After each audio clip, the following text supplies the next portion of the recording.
Like, their rookie is dumping 26 points in game 4. You know what I mean?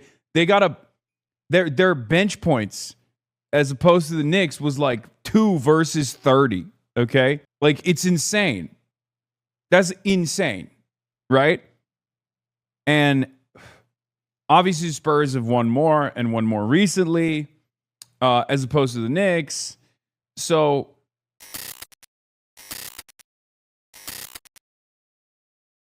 the Knicks got as well that were beneficial for them. My point overall is this. Wemby and the Spurs team are too young. And they choked. They choked every single game. They could never recover.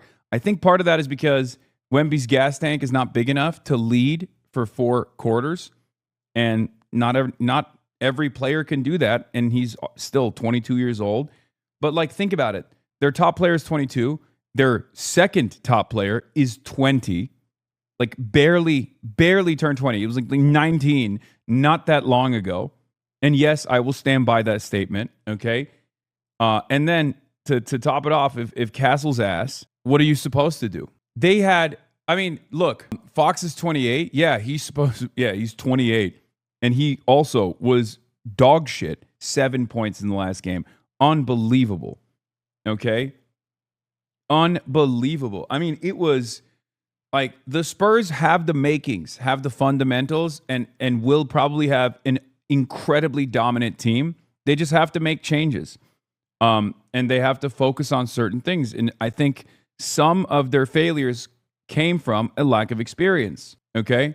Some of their failures you can directly attribute to a lack of experience. Okay? That's it. Okay, now talk about how barely 6 foot Jalen Brunson cooked everybody and anybody. Jalen Brunson is, I think, a hope and a dream for regular folk. He is the most irregular guy stuck in the most regular body of all time. Standing at 6'2", as they claim, it's probably like 6 foot or maybe 6'1", and not exactly the most like athletic build. He is the sturdiest of all time. It is incredible. 45 points. 45 points. The rest of the team had 49. It is, I mean, he was the Knicks offense, okay? He was 6'2" in shoes. Who cares? His angles are undefeated. He loves dribbling that ball. He is so, his reverse is so fast. It's incredible to watch. I don't know why people say he has an ugly game, because I don't think it's ugly at all. He plays basketball like a normal dude would. A normal dude who just lives off of hopes and dreams, and somehow he plays so hard and he gets the job done. Okay? It's not he plays how he has to with his size. Dude, what we're talking about is something physically that you don't see in the NBA, okay? I'm sorry. Are there a lot of 6 foot guards who... are there a lot of 6 foot dudes out there who are like 200 pounds who literally will body check people like Wemby? It's not replicable. What are you talking about? It's exceptional because of how... not exceptional he is. You cannot compare Allen Iverson to Jalen Brunson, chatters. Allen Iverson plays very different game, or played a very different game. I mean, he's like, there are people throughout NBA history, NBA legends, that have never had like a similar build or anything, but he is an exceptional he's an exceptional player due to how unexceptional his overall build is. He's the sturdiest around. He uses low gravitational pull to his advantage. Anyway, I'm sorry, but I saw a copy of Wemby shoving and pushing through the playoffs, and maybe this is leftist infighting, but Wemby is so ass. Oh my God, he's just talk. No, Wemby definitely played a nasty game of basketball for sure, but they were beating his ass too. Yeah, Jalen Brunson is 100 pounds with the rest of his body, and then another 100 pounds just for his ginormous ball sack. Okay? That's how it is. That's how he's done it. I mean, there's also obviously I'm obsessed with storylines of players as characters. So obviously Jalen Brunson has a fantastic one, getting over, and then feeling underappreciated, and then you the very same team that basically forced him to go to the New York Knicks, like where he made that decision to go to the New York Knicks to become a legend, right? Is the guy that they kept around no longer there. Last box house for Wemby were inexcusable. He's a Nepo baby? Oh, come on, dude. Is this true? Oh, what the? I didn't see this. He said if the Knicks win again next year, he'll move to New York City. Bro's shifting the goalpost. Just stay in New York. I didn't even know. He lied. This lied to me. He's like, oh, this is for my family. Let's snap a pic. I was like, sure. Jokic was 28 when Denver won and get the shit kicked out of him every game. It will come to Wemby. Just takes time and experience. No, I agree. That's what I'm saying too. I think Wembyama, if he doesn't get injured, hopefully, will have an amazing career ahead of him. I mean, he already has had an amazing career thus far. It's just it takes something different. Okay? It takes something different to not just get your team to the finals, but to win. And it's very clear from game one that the Spurs didn't have that. So they have to make changes. Yeah, also, Wemby and Jokic play very different games. But yeah, Stavros the best for passing out free pieces like a true socialist. Yeah, I saw that. Anyway, where was I? So yeah, there's a lot that took place. We're going to obviously talk about all of it and more. First, let's hear some analysis from Good Morning America, and then I'll use that as a jump-off point to talk about some other things. Knicks fans, this is not a dream. This morning, a 53-year drought has come to an end. The Knicks are finally NBA champions once again. The New York Knicks clinching their first championship since 1973, completing another fourth-quarter double-digit comeback to take down Victor Wembanyama and the San Antonio Spurs in a stunning Game 5. These tears are tears of joy, and they are well-deserved. In what was a struggle offensively all night for both teams, Jalen Brunson playing like the king of New York. Brunson drives, Brunson shoots, ties the game. He finished the game with 45 points. He's so good. 15 of them in the fourth quarter. The photo's up and good. Jalen Brunson with another answer. Jalen embraced by his father and Knicks assistant coach Rick Brunson, sharing that championship moment. Yeah, Rick Brunson also famously was a player, from what I understand, not a particularly good one, but a player nonetheless on the Knicks bench the last time the Knicks were in the finals. So this is a really, this is a great moment for him. Obviously, his family's from New Jersey. This played a role in his decision to go to New York to be closer to his family. And so like this, it ties together so perfectly is what I mean. It's like it's a full circle moment, right? I love shit like that. Yeah, he played a total of 9 seconds in the 1999 finals. Yeah, I'm telling you, he wasn't great. What does it mean to you to get to experience this with your dad alongside you? The world. To be able to do this with him, I would not trade it for anything. In the 5 NBA Finals games, Brunson averaged 32 points, 4 assists, and 2 steals, earning him the honor of the Finals' most valuable player. Obviously, we accomplished one thing that I had written down for a long time, and it means the world to me. And Karl Anthony Towns met by his fiancée Jordan Woods to celebrate, getting his hands on the championship trophy. I know you picked up that trophy. You haven't put it down for quite some time. Yeah, Knicks went and got his best friends from college as well. Yeah, winning team, NCAA championship, right? What is it, Villanova, right? I'm not that big of a basketball guy, but Sometime. I imagine you're not going to be putting it down anytime soon. Hell nah. I told JB before, he'll go get his MVP, I'll go get the trophy. We made a deal. Towns also remembering his late mother, who passed away from COVID in 2020. When the adrenaline and the cheers subside, I wish I had a chance. It really is a team that's anchored by the power of friendship, and also anchored by, like, it doesn't make sense on paper. It doesn't make sense. Okay, I'm telling you right now. It's just like, it's not.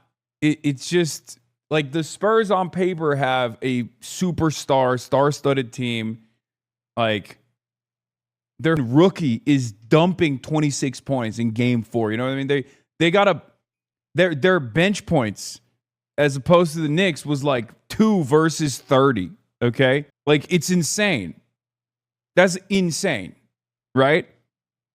And obviously Spurs have won more and won more recently, as opposed to the Knicks.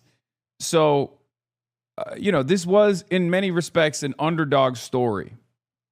Obviously, Knicks is a New York team, so there's that element of like, it's a larger market, all the stuff, nicer city, yada, yada. So there's like, people point to things like that, or even point to the fact that 40%, almost 50% of the entire Spurs arena was occupied by New York Knicks ticket holders, which is part of the reason why during the game, as the Knicks turned it around, you could hear it. It literally sounded like a home game for them, which was crazy. Okay? To hug my mother in this, but I know that she's here with me. She's giving me the hug. Energy never dies. The physical may not be here, but the energy never dies. The spirit's always here. So now the celebration continues as the team heads back to an electrified New York City that can't wait to welcome them home. What does New York mean to you? Everything. So the Knicks won all 3 of the games that they played here in San Antonio in this series, and especially last night, the Knicks fans. That is pretty crazy. That is pretty crazy. And they would have had a streak. They would have had a legendary streak if it wasn't ruined by someone. I don't know who, but someone had to go around and ruin their streak. Certain birthday boy ruins everything. I'm just saying, dude. I'm just saying. It seems odd. Seems odd to me. Funny how that happens. Really cut into the Spurs' home court advantage. It felt very easily like a 50-50 split between Spurs and Knicks fans, and that meant the crowd was going back and forth, roar for the entire game until that last buzzer sounded, and we heard that enormous cheer from Knicks fans celebrating. Did you say happy birthday to your mod Lake Groove? Yeah, I did. Happy birthday, Donald Trump. Donald Trump, I have to reveal something. Donald Trump is Lake McGroove. Same birthday. Suspicious. Well, now you know. Yeah. Lake's probably having a great birthday today. UFC event, memorandum of understanding. He's got a lot on his plate today. So, he won't be moderating as closely as he normally would. Yeah, genuinely hilarious that the only game they ended up losing in 2 entire months was when that decrepit Mango showed up. Jalen Brunson is the first player since Magic Johnson to win a high school state championship, NCAA championship, NBA championship. Other players such as Christian Braun and Dante DiVincenzo have won a high school state championship, NCAA, and an NBA championship since Magic Johnson. Why are you sending me fake news? Greg Abbott posted this cringe. Ugh, I mean, yeah. I'll be honest that, yeah, the Spurs definitely are set back a lot by the fact that it's a Texas team. I'll say it. When your biggest like ride or die political representatives is fucking Ted Cruz and like Governor Greg Abbott, it just kind of makes sense. Apparently, Trump has a record of, wait, what? It's surprisingly more common than you think. San Francisco 49ers Super Bowl, Nick Bosa, one of the best defensive players in football, publicly flashed a MAGA hat during a post-game interview and doubled down on his Trump support. The 49ers lost to the Kansas City Chiefs 25-22 in overtime. Washington Commanders versus Detroit Lions. Trump was in the broadcast booth rooting for Washington, saying they have to get a touchdown. The Lions won 42-22. Trump predicted Chiefs would win and offered lavish praise for Patrick Mahomes. Eagles won 40-22.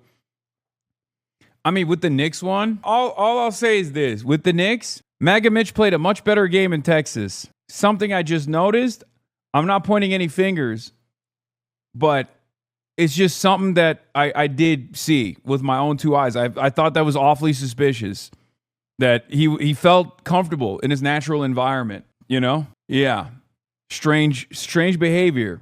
That well-earned title. Rhiannon. Even watching at home, you could see the orange and blue. You could hear it, too. You could hear it as Yeah. well. But Trevor, what was it like for that championship game to happen? Yeah, while they were on the reverse road? 9/11. It was still amazing, Rhiannon. I mean, generally when a team clinches a title on the road, of course, the home fans don't usually stick around for the ceremony. But there were so many Knicks fans and Spurs fans being respectful that the stadium was still well over half full as the trophy ceremony was playing out. And also, we have so many celebrity Knicks fans who are synonymous with the team who were there. Okay, it's time to say something. I think this is the most annoying aspect of the Knicks fandom. Like, they basically treat superstar celebrities as though they're like, you know, the sixth man on the team or something. I think it's annoying. You know, I get it. Like Timothy Charlemagne has been a fucking ride or die Knicks fan when it was its most ass. Okay. That's different. That's important to recognize. That's important to give credit to. This motherfucker is not a bandwagon fan at all. I will never say that. I'm a bandwagon fan. I'm not even that big of a fan of the Knicks, obviously, as you guys know. I'm shameless about it. I just enjoy good basketball. But Timothy Chalamet literally looked at the Knicks at its most ass post 99 and literally was like, I'm a fan of this ass team. I don't care. I will stand by this team and I will see it through. Same with Will as well. So, you know, respect to them. Spike Lee too. Spike Lee as well, his whole life. I know, I'm not talking about that. But there are a lot of celebrities that are just like, oh, I love the Knicks. And everyone's like celebrating how much these celebrities love the Knicks and how awesome it is. Donald Trump is one of those celebrities that happens to now be the president. Okay? And I don't know. I think it's fucking annoying. Bro, you've become the biggest New York City hater. No, I just, you know, cool on that.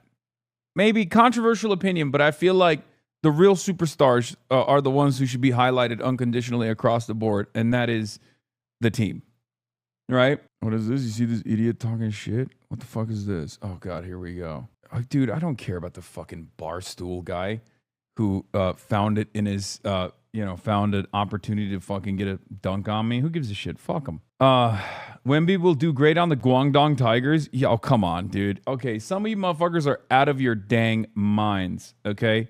Some of you motherfuckers are so insane for saying shit like that. Wemby is still one of the best players in the NBA. You're insane for that. Court as well. Spike Lee, Ben Stiller, Timothy Chalamet, all of them going wild, really celebrating this title. But one thing we heard from every single Knicks player, though, they couldn't wait to get back to New York City to celebrate with the fans. Whit. Great stuff, and great interview, too, by the way, Trevor. We appreciate it. Joining me. All right, before we get to Zoran Mamdani's interview with Jacob Soboroff, friend of the show, there was a call out. By the way, I just did Throwing Fits as well. Shouts out to Throwing Fits. I did another episode with them while I was in New York City. But yeah, let's take a look at Zoran calling a shot like motherfucking Babe Ruth. Yeah. All right, here's a foolproof way. If you answer this question correctly, I guarantee you'll be mayor tomorrow. Forget the primaries. We're already done with that. Here we go. If elected mayor, can you guarantee a Knicks championship in your first term? Ooh. Come on, dog. Please. We're dying. Please. My family is dying. Inshallah. Okay. What does that mean? To be decided. Yes. Yeah. All right, here's a foolproof way. If you answer this question correctly, I guarantee you'll be. And he did. Okay. This is why, as I've said over and over again, like, no matter who wins, we all win. Because let's be real, this Knicks victory is one that the whole world is paying attention to. But outside of the whole world, it's a victory for the working class. Why is it a victory for the working class? Well, let me tell you. Because since Zoran Mamdani became mayor 6 months ago, New York has been on the come up. Obviously, New York is a beautiful city, okay? And yet, its reputation has been tarnished. It's been cast aside. It hasn't had a very good run under the banner of Eric Adams, a charlatan. And ever since Zoran Mamdani won the mayoralty, it has literally entered a new phase, and I can feel it. Anytime I go to New York, I see it with my own two eyes. I experience it. And I think people from outside of New York City can also feel it and experience it as well. It's surreal. It truly is a surreal experience. Like, it feels like the rest of the country is on a downward trajectory. And the only place that's actually doing tremendously is New York City. And that, my friends, has a lot to do with democratic socialism. With socialism, with communism, with Sharia law. Okay? I believe that places all around the country, Places that you would have never expected are now going to be looking for their own Zohran Kwame Mamdani. That's what I predict. It's over. Every other township in the country, no matter what their favorite team is, if it's NFL, that's fine. If it's NHL, it's fine. If it's like college football, even better. They're going to be looking for a socialist Muslim. They're going to be looking for their own Muslim socialist. They're going to be like, I don't care. Give me a Muslim man socialist. Give me a Shia 12er to come and run this goddamn town so we can run this goddamn team. Okay? War Eagle, brother. War fucking Eagle, brother. That's right. Inshallah, War Eagle, we will win. This is what happens to your city.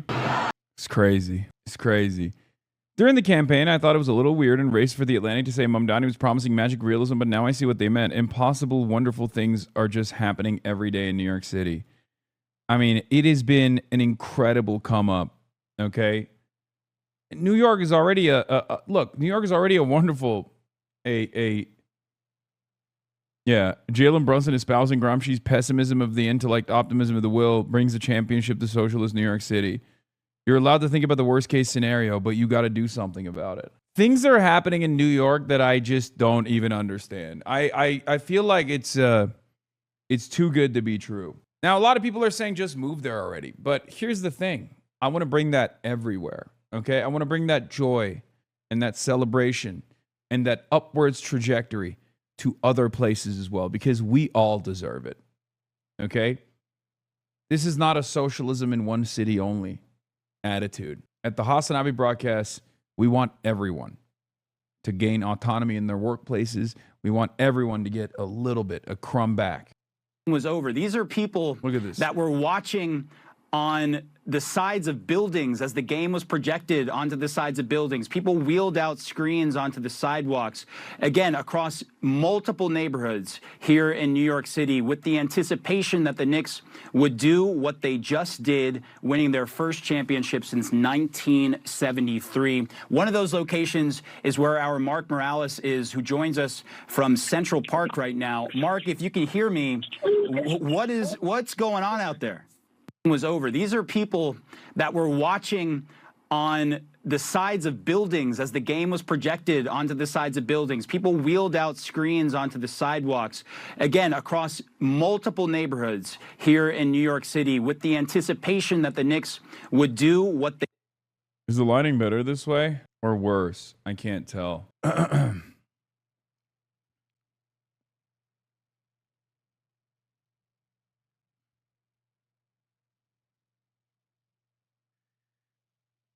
Worse? Too bright? Let me see if I can fix it. Hold on. How about now? Even worse. What the fuck? What is happening? Oh, wait. It's because of this. Hold on. No, that's not working either. You make your light bluer? Yeah, I think I can. Oh, there we go. We balanced it out. No, it's too... There it is. That works. I think. Okay. What the fuck is going on? Tasnim announces the closure of the airspace in Western Iran. Oh, buddy. Oh, boy. People were hating on AOC for this? Yeah, because it was a terrible move. Like, I just don't know why. Like, even if she's doing it, like, allow herself to be snapped, like, this is crazy. I mean, I know it's her. It's just like the leader in the house. But Pope Leo's new Archbishop of New York, Ronald Hicks, celebrates the Knicks title with Mayor Zohran Mamdani at the city's Puerto Rican festival. Getting to the point where I'm starting to appreciate how Jeffrey says the posture and expression of an axe murderer in every photo taken of him. Yeah, he doesn't know how to pose, but, you know, can we talk about De'Aaron Fox? Streamer Arshosby just jumped over De'Aaron Fox at the World Cup. Okay, dude. It's true, though. Yeah, I mean, I don't like that she's, like openly getting snapped like this. Please stop with the corny, jokey leftist analysis of sports. No, I will not. Also, you can't fucking gatekeep the NBA finals. Okay, I'm sorry. Like, I know that there's a lot of people who are like, no, sports is my thing. But you're literally talking about one of the most publicized events on the planet. Okay? Of course, people are going to take whatever their own personal interest is and meld it together. Okay, it's just a pick, no shade. No, it's important. AOC also was with Zoran last night. That's an important pick too. Anyway, so yeah, of course, Israel had to do the Israel thing and engage in theft. But before we do that, here's another fun moment from a fun moment that brings both of our worlds together. I Show Speed realizes he's sitting beside New York Mayor Zoran Mamdani, and Mamdani says he's been listening to Speed's 2022 World Cup song every morning. Who the mayor? Bro, he's literally sitting in the mayor's seat. It says Mr. Z Mamdani. I'm not just saying mayor. You the mayor? Oh, nice to meet you. My fault. We're both the mayor. Oh, y'all both the mayor? He's the mayor. Let me properly introduce myself. My name's Speed. Nice to meet you. Nice to meet you, Mayor. Lovely to meet you. Lovely. I've been listening to your World Cup song from 2022 every morning. Thank you. Appreciate that, man. Appreciate that. He's such a good glazer. It's crazy. Okay. He is such a spectacular fucking schmoozer. Oh my God. He is so good at glazing. He's so good at glazing. Look at that. One moment, insta locked. Everybody goes, he knows ball. Everybody goes, he knows ball. Because it's true. His 2022 song, I think, was better. Croatia. World Cup. World Cup. World Cup. Great job. W mayor, chat. We just met the mayor. I didn't even realize I was next to the mayor. Small world, man. Oh. That is right. Yeah, Speed is literally Luffy. It's true. Anyway, yeah, it's Speed's world. We're just living in it. Zoran Mamdani just got a little taste of the greatness. It's all good. Are you going to address Turkey getting beat 0-2? No, I'm not going to address that. Why would I address that? This is, that was revenge for Gallipoli, okay? That's what it was. That's what it was. It was revenge for Gallipoli. I don't want to talk about it. It's fine. It happens, okay? It's fine. It fucking happens. Anyway, Israel also wanted to throw their hat in the ring and be as corny and as unbearable as possible. Your bagels are Jewish and they are delicious, but don't forget about hummus by the seaside, Israel in 5. What does that fucking mean? I said these motherfuckers can't do anything that isn't a war crime. Classic theft here. Okay? Yeah. Not enough. Hummus, falafel, and now also this. Okay. Israel's trying to desperately dispel the stereotype that Jews are clever writers. Yeah. No, there's no better representation that Israel does not represent Jews in the Western world than that. There's just nothing going on there. Nothing in the tank.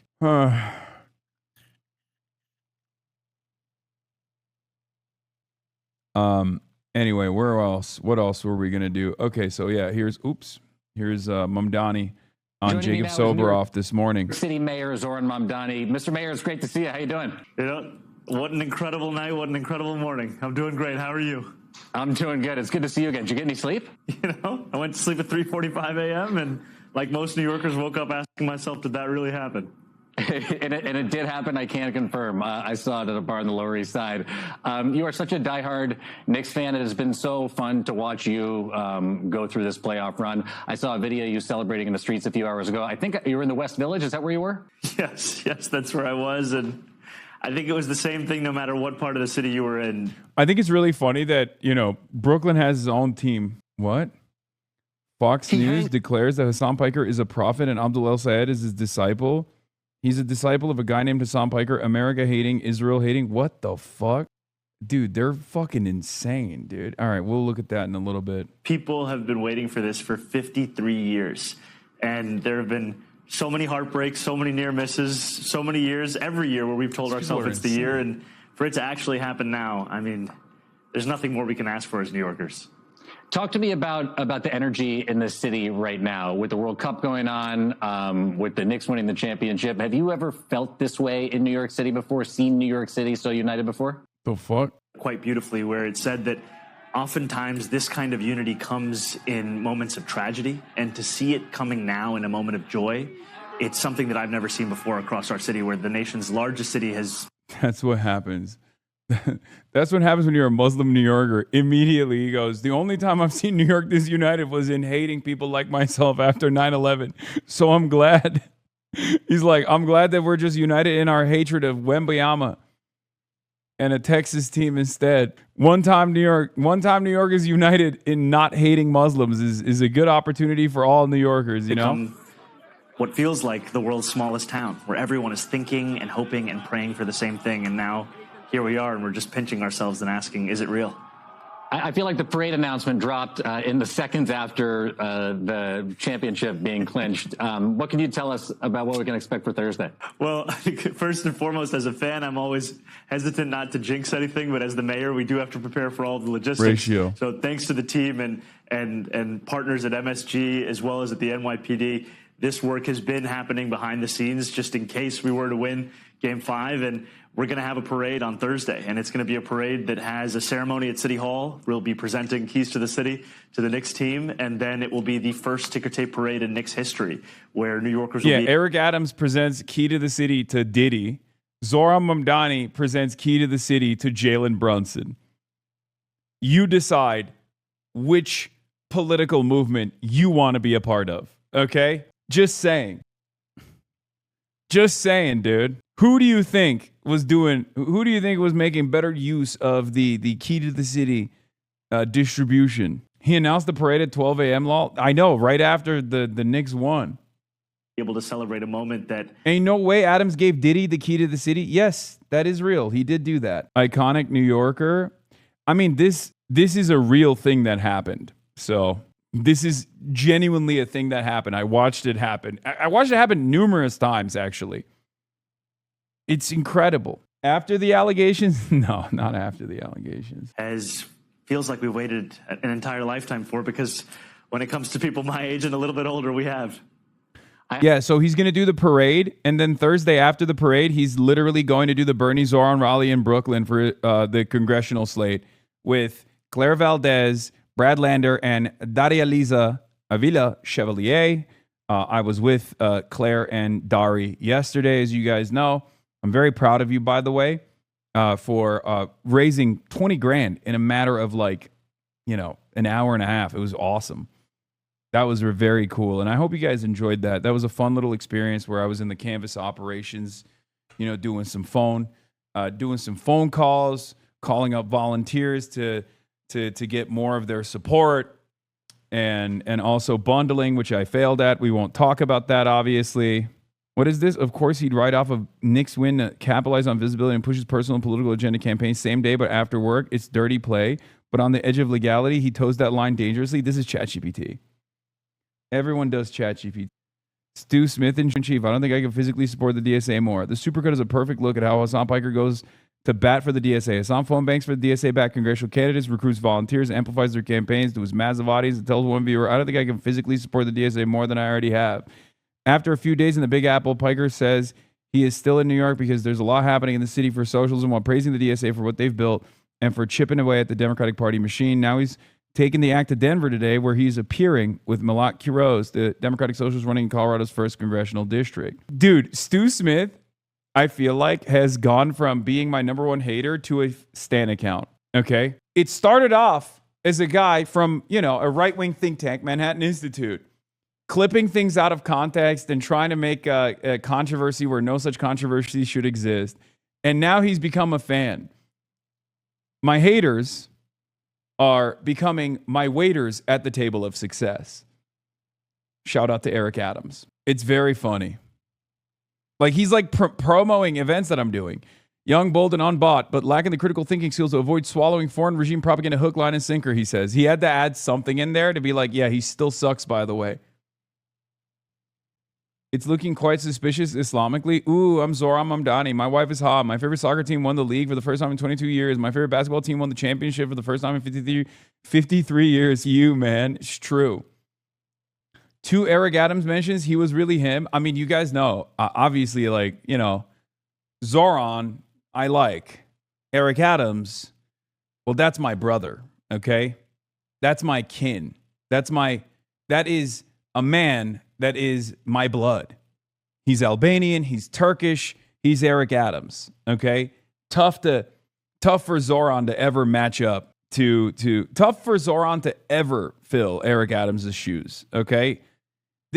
All of these victories that are piecing together right now, that are strung together piece by piece, by not just Zohran Mamdani, but like, you know, Democratic Socialists of America, New York City. All this stuff is it can't hold a candle to Eric Adams' legacy. I mean, Eric Adams was a giant, right? He was not a regular man. He was a legend. He will be talked about for generations. Like, we might forget about Zohran after a while. Probably not, because he's doing really well. But Eric Adams is unforgettable. The rally titled Young, Bold, and Unbought starts at 5 p.m. Sunday and is now scheduled for the Ogden Theater on Colfax Avenue after being moved twice from smaller venues. By the way, yeah. It got sold out multiple times, so they had to keep moving the venue. They had to keep shifting the venue, I think. Yeah. Until Zohran Mamdani makes a YouTube video about popular knapsacks with many different locations that your next of kin could be hiding guns and drugs inside of, he will never be the GOAT.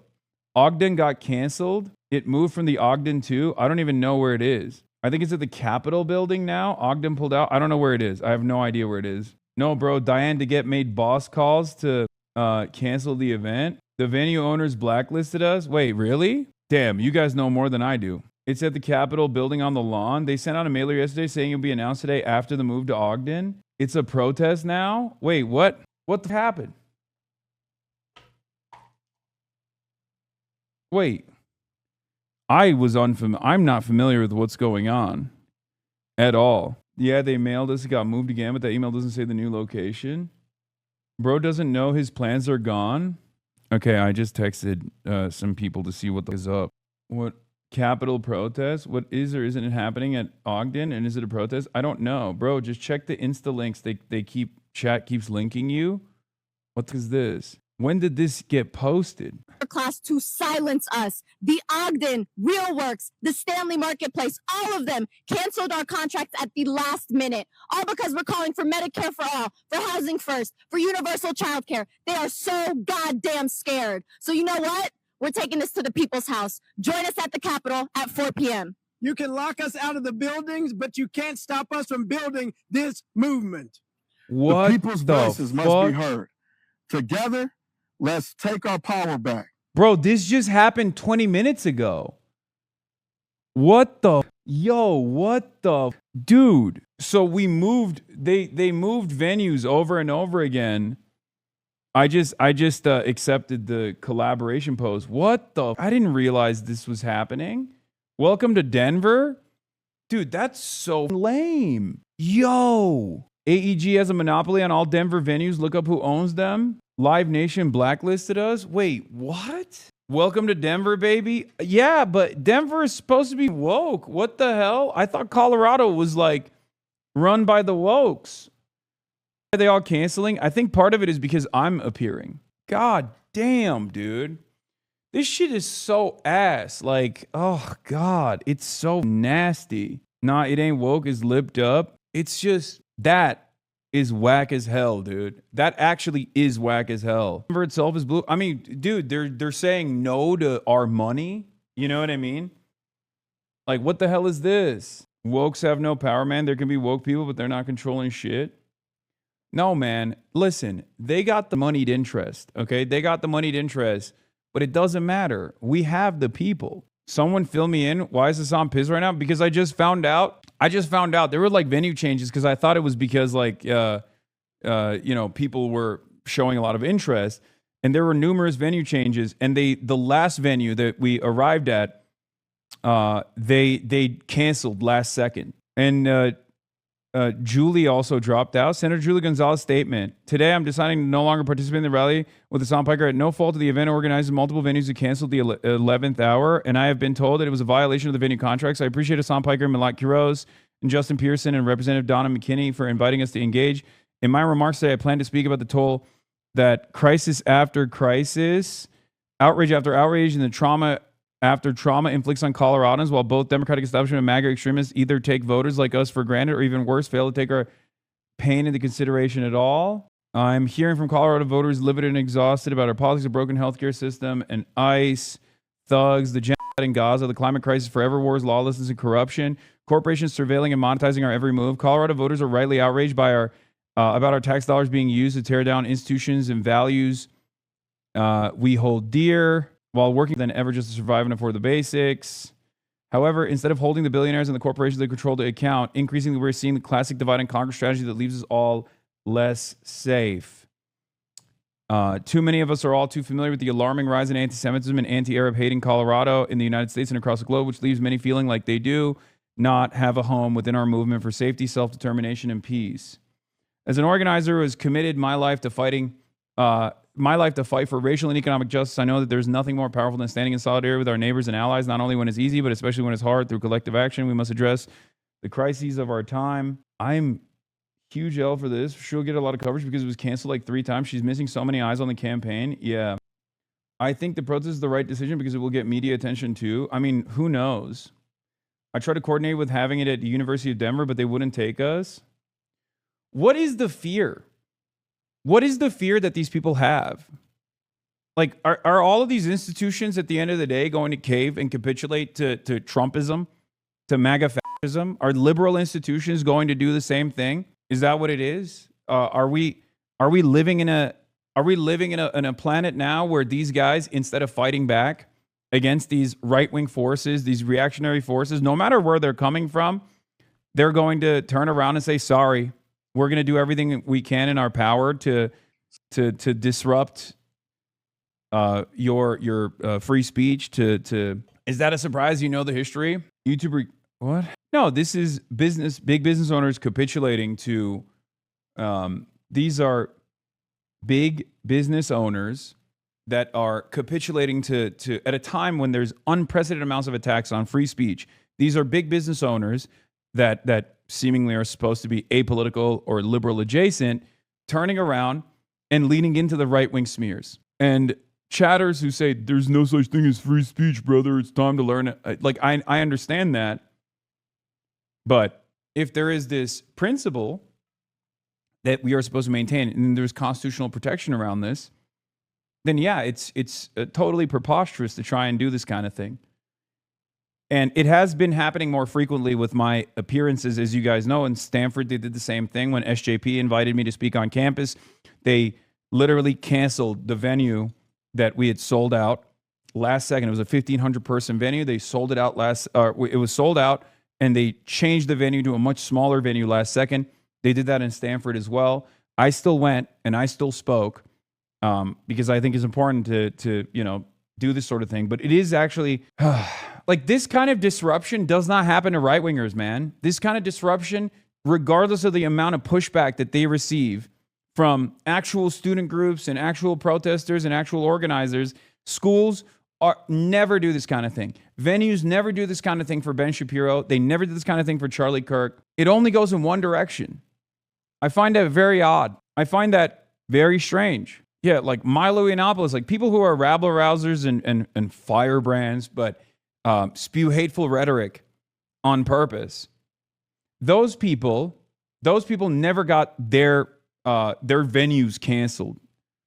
There was never an instance where these venues were canceled. And what's better yet, here's what's interesting about this, okay? Here's what's interesting about this. There wasn't even any like real protests. No one was like, oh my God, Hasan's coming to Denver. I protest that. It's just phone calls. It's just shady backroom deals. That's what makes it even crazier, because it's not like there are a lot of people there. As a matter of fact, there are a lot of people who were excited to participate. There were a lot of people who were excited to participate in this event. And instead, although there was no like real grassroots mobilization, real pushback whatsoever, these venues have, due to, I guess, pressure from big donors, pressure from the Trump administration, potentially pressure from establishment Democrats that didn't want this event to take place, turned around and canceled their contracts last minute to gum up the works, to move people around. It's actually shocking. Yeah. Live Nation Entertainment. Live Nation Entertainment leans blue, technically, with their donations. It's establishment Dems. There's a lot of dark money here. It's AEG, not Live Nation. It's Anschutz. They're running scared because the entire DSA Colorado slate is surging and they're desperate to stop it. Just, what a sad state of affairs, man. Anschutz is a mega GOP donor, dog. With his disciple. He's a disciple of a guy named Hasan Piker. and American hate. It's so funny to show this. First of all, what a ridiculous thing to say. He hangs with his disciple. He's a disciple of a guy named Hasan Piker, an American-hating, Israel-hating, Hamas-loving podcaster who's got millions of followers. So what's happening right now in this primary season with Democrats, to me, is astounding. He hangs with a... Dude, what the... Is Abdul even a socialist? He's not. He's not.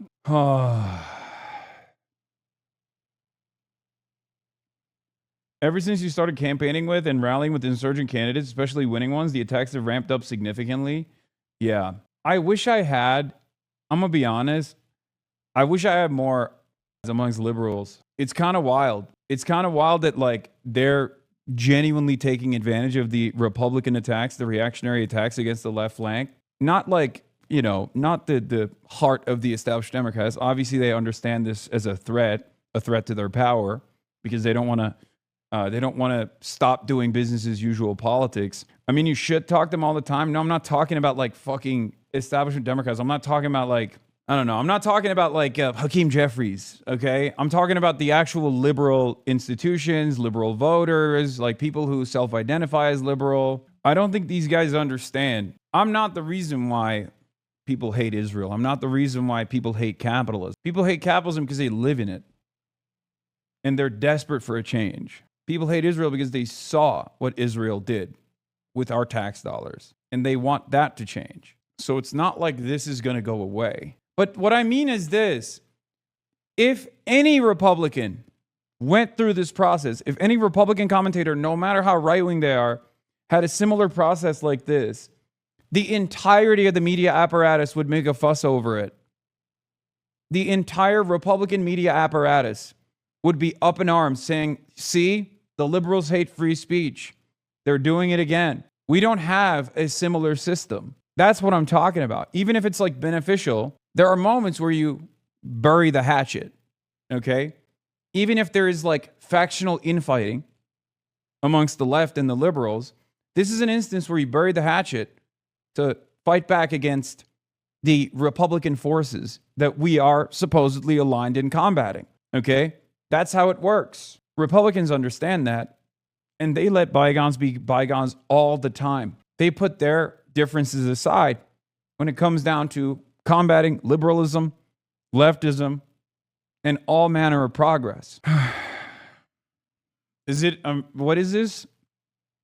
Your increased vocalizations at the beginning of the media attacks have skyrocketed your popularity. They're scared of your speech. They're cornered now, and they lash out with attacks on free speech. Moneyed interest is scared of you. This sucks, man. Also, I had a speech. Now I got to write a new one. How the fuck am I going to write a new speech? I'm just going to freestyle. Is Hasan aware of candidates getting kicked out of the rally? Which candidates? No candidate has been kicked out of the rally. From what I understand, Julie dropped out because she didn't want to do a protest, like outdoor protest thing, and that's it. God damn it, dude. So fucking annoying.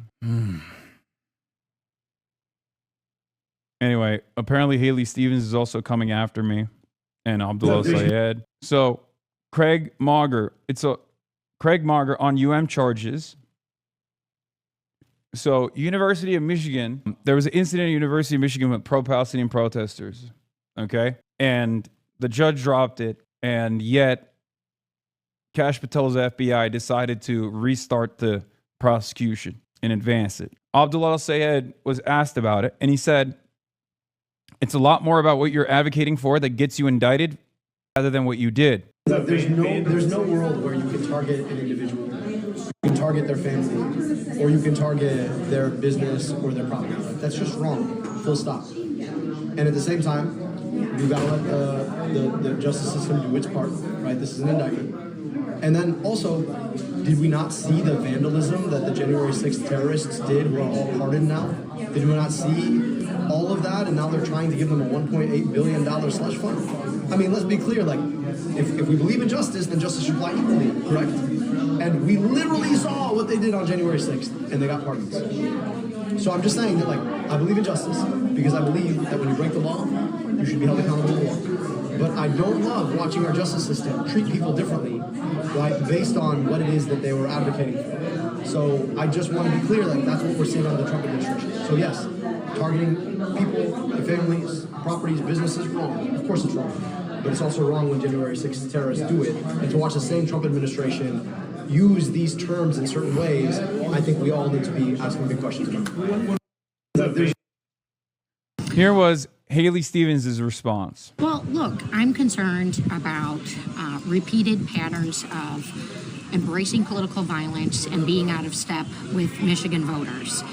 I was very disheartened to see my opponent bring Hasan Piker right to the college campuses, given that Mr. Piker has said horrible things about Jews and has questioned whether America deserved 9/11.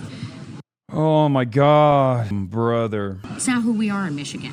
Why bring that level of divisiveness to the campuses when we know that they have been rife with division? Does she actually talk like that? Yes, she does.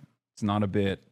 We need leaders who are going to showcase leadership and be the leaders that we deserve, not continue to divide us and compensate for when people commit violence or threaten violence for political purposes. You're going to be eating crow for a while with the blowback messaging. Own it, bruh. Take a week off instead of getting permabanned. Dog, are you fucking stupid? Do you think she sincerely thinks that this is a issue that needs salience? Why would you ever give your opposition's framing any credibility whatsoever? Are you fucking stupid? Are you the stupidest person on the planet? What kind of idiotic nonsense is this? I said what I said and I clarified it in that immediate moment in 2019. The only reason why they're bringing it back around now is because they think it's a decent line of attack. It's not. So why would you turn around as a quote-unquote leftist and be like, well, you're going to be eating crow, bruh? Like, this person is a fucking AIPAC stooge, an Israel first congressperson or running for Congress. And you're over here being like, yeah, this person who actually loves the genocide and will participate in the continuation of it if she's elected into Senate is actually being sincere about her problems here. Are you okay? Is your brain all right? Is it? Look at what's going on, man. You think the AEG, the AEG venues also had a decent reason to fucking cancel these events at the last second, literally this morning? You think I'm such a dangerous radical? You think that's actually legitimate? That's legitimate framing? Are you fucking stupid? Wake up. Events that pertain to foreign policy have a lot of domestic impact. Yeah. Search from Haley for Michigan, Gaza to see if this principle applies to all violence against all people equally. Have a little bit more faith. Have a little bit more faith in your fellow Americans too, because they understand what it is. They don't give a shit. So why would you turn around and lend it any credibility whatsoever? Especially because they tried to do this line of attack in Michigan and it failed.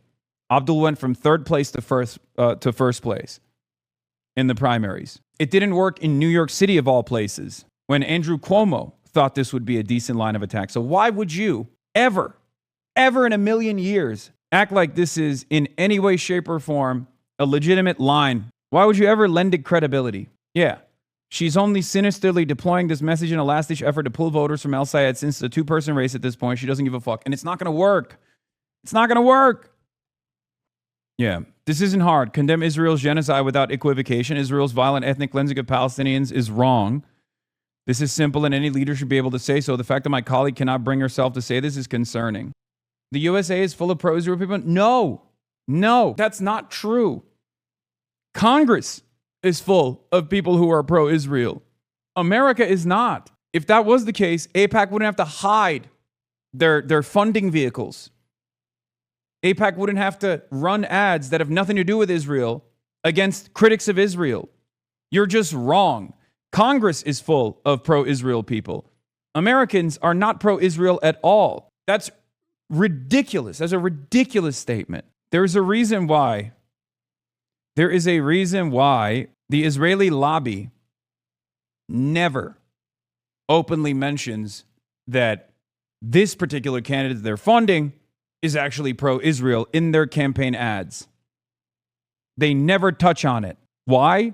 Because they understand that most voters either don't care about Israel or despise Israel. And Israel's popularity has already shifted in the direction of Palestinians, and it will only get worse. You talk about the older generation. Even the older generation is turning around on this. But yeah, understand okay?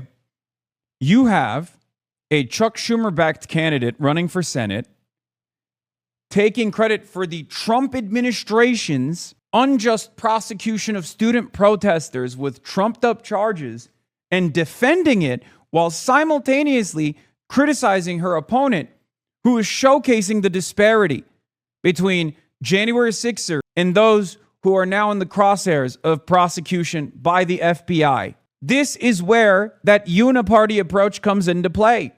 This is who we are trying to defeat. You have to understand this. Eyes on the prize, please. Never give Nazis ammunition. Never. Never allow your opponent to frame the conversation, ever. Here it is. Haley Stevens' consultant is siding with the Trump administration's prosecution of anti-genocide protesters. When people tell you who they are, believe them. Abdul, once again, cannot condemn violence without keeping score. Leadership is not about keeping score. On the one hand, these people are supposed to be running against Trumpism. On the other hand, when Trumpism actually comes after critics of Israel, they're on board. So I guess there is a fucking higher priority here for people. That's why I don't have issues saying some of these people who are running for office care only about Israel. And Israel is a holdover for numerous corporate interests as well. It's not just about Israel. When I'm talking about Israel, it's, in some instances, it is literally about Israel, but in many other instances, it's also about where the candidate's priorities are. Will this politician represent your interests as Michiganders, or will they represent the interests of corporations? Will they represent the interests of foreign lobbyists? And it's very clear where Haley Stevens stands on this issue. And that's precisely the reason why AIPAC is dumping like 20 million so far into this race to prop her up while simultaneously attacking Abdul. It is disgusting. For how much longer are we going to allow a foreign country to subvert our democratic process? We are not a country if we allow corporations and foreign lobbies to dominate the democratic process. Okay, I don't care that people are defending her voice on Twitter, man. God, you're fucking so stupid. Who cares? He's got 72 fucking likes. Who cares? Son, do me a favor and shut the fuck up, you weirdo Nepo baby. Don't worry, brother. Donald Trump is actively trying to make that happen. You need Zen, Chill Pill, Grill Max, my friend. I mean, I just found out that this rally that I was supposed to participate in, that we set up for a month now at this point, got canceled fucking for the third time. And the last venue that we landed on canceled this morning. There's a reason why that happened. And that reason is because they don't want people to fucking participate. They don't want people to show up in large numbers. It's incredible, dude. Yeah, it's at City Hall now. Yes, I will still. I'm here for that reason. Cries I was going to go, you still can. So yeah, show up at the Capitol. That's where it's going to be. God, it's so fucking annoying. The next play, my guess, is the deny protest permit, knowing these scumbags. I don't fucking know, man. I don't know. I don't know why they're so afraid. It's insane. Liberals doing this is extra insane. Liberals doing this is I'm not going to lie. And before people go, I told you so, don't be fucking annoying, okay? Now is not the time for I told you so's. Your first sport. Yeah. And you're walking with a Congresswoman. Yes, oh my gosh, please. Well, thank you so much for your community service. Yeah. Yeah. I was wondering, with all the support of Republicans and people who are anti-choice and people who are working to disrupt our election systems, I'm wondering why you're accepting their support. I'm a Jew and my family lives here in this community. Yeah. And I really think that those kinds of candidates are making the Jewish people less safe. I'm wondering why you're accepting there. Well, thank you so much for coming and bringing your kiddo. It's so nice to meet with you. It's nice to meet you too. I'm just wondering, I want to make life and this country a safe place for him to grow up in. I'm wondering why you would want to accept their endorsement and $800,000 in ads this year. Yeah. Guys, I have received, how many endorsements have I received this election? I think I've got a lot of local labor. And you are a great representative, and we really appreciate your support. I'm just hoping you guys. Oh my God, yeah. Anyway. Thank you so much for joining me this morning. Appreciate you being here.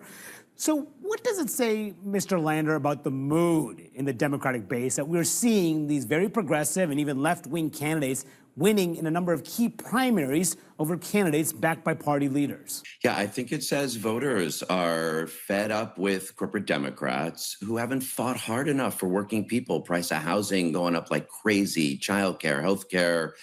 People want to see Democrats who stand for something, who put their bodies on the line, who play politics as a team sport like our Knicks did last night, and not like a cage match like Donald Trump is putting on today. You had called yourself back in 2016, a Brooklyn Democratic socialist. Do you still consider yourself a socialist? Now, I'll note that that was my endorsement of Hillary Clinton, so I would do that one different if I could do it again, honestly. I am not a DSA member. I'm a longtime progressive, a Working Families Party member. But yes, if by democratic socialist, do you mean, do I want Medicare for all? Do I want to make sure that folks can organize unions? Do I want to make sure we're getting to universal childcare and investing a lot more in housing everyone can afford? Yes.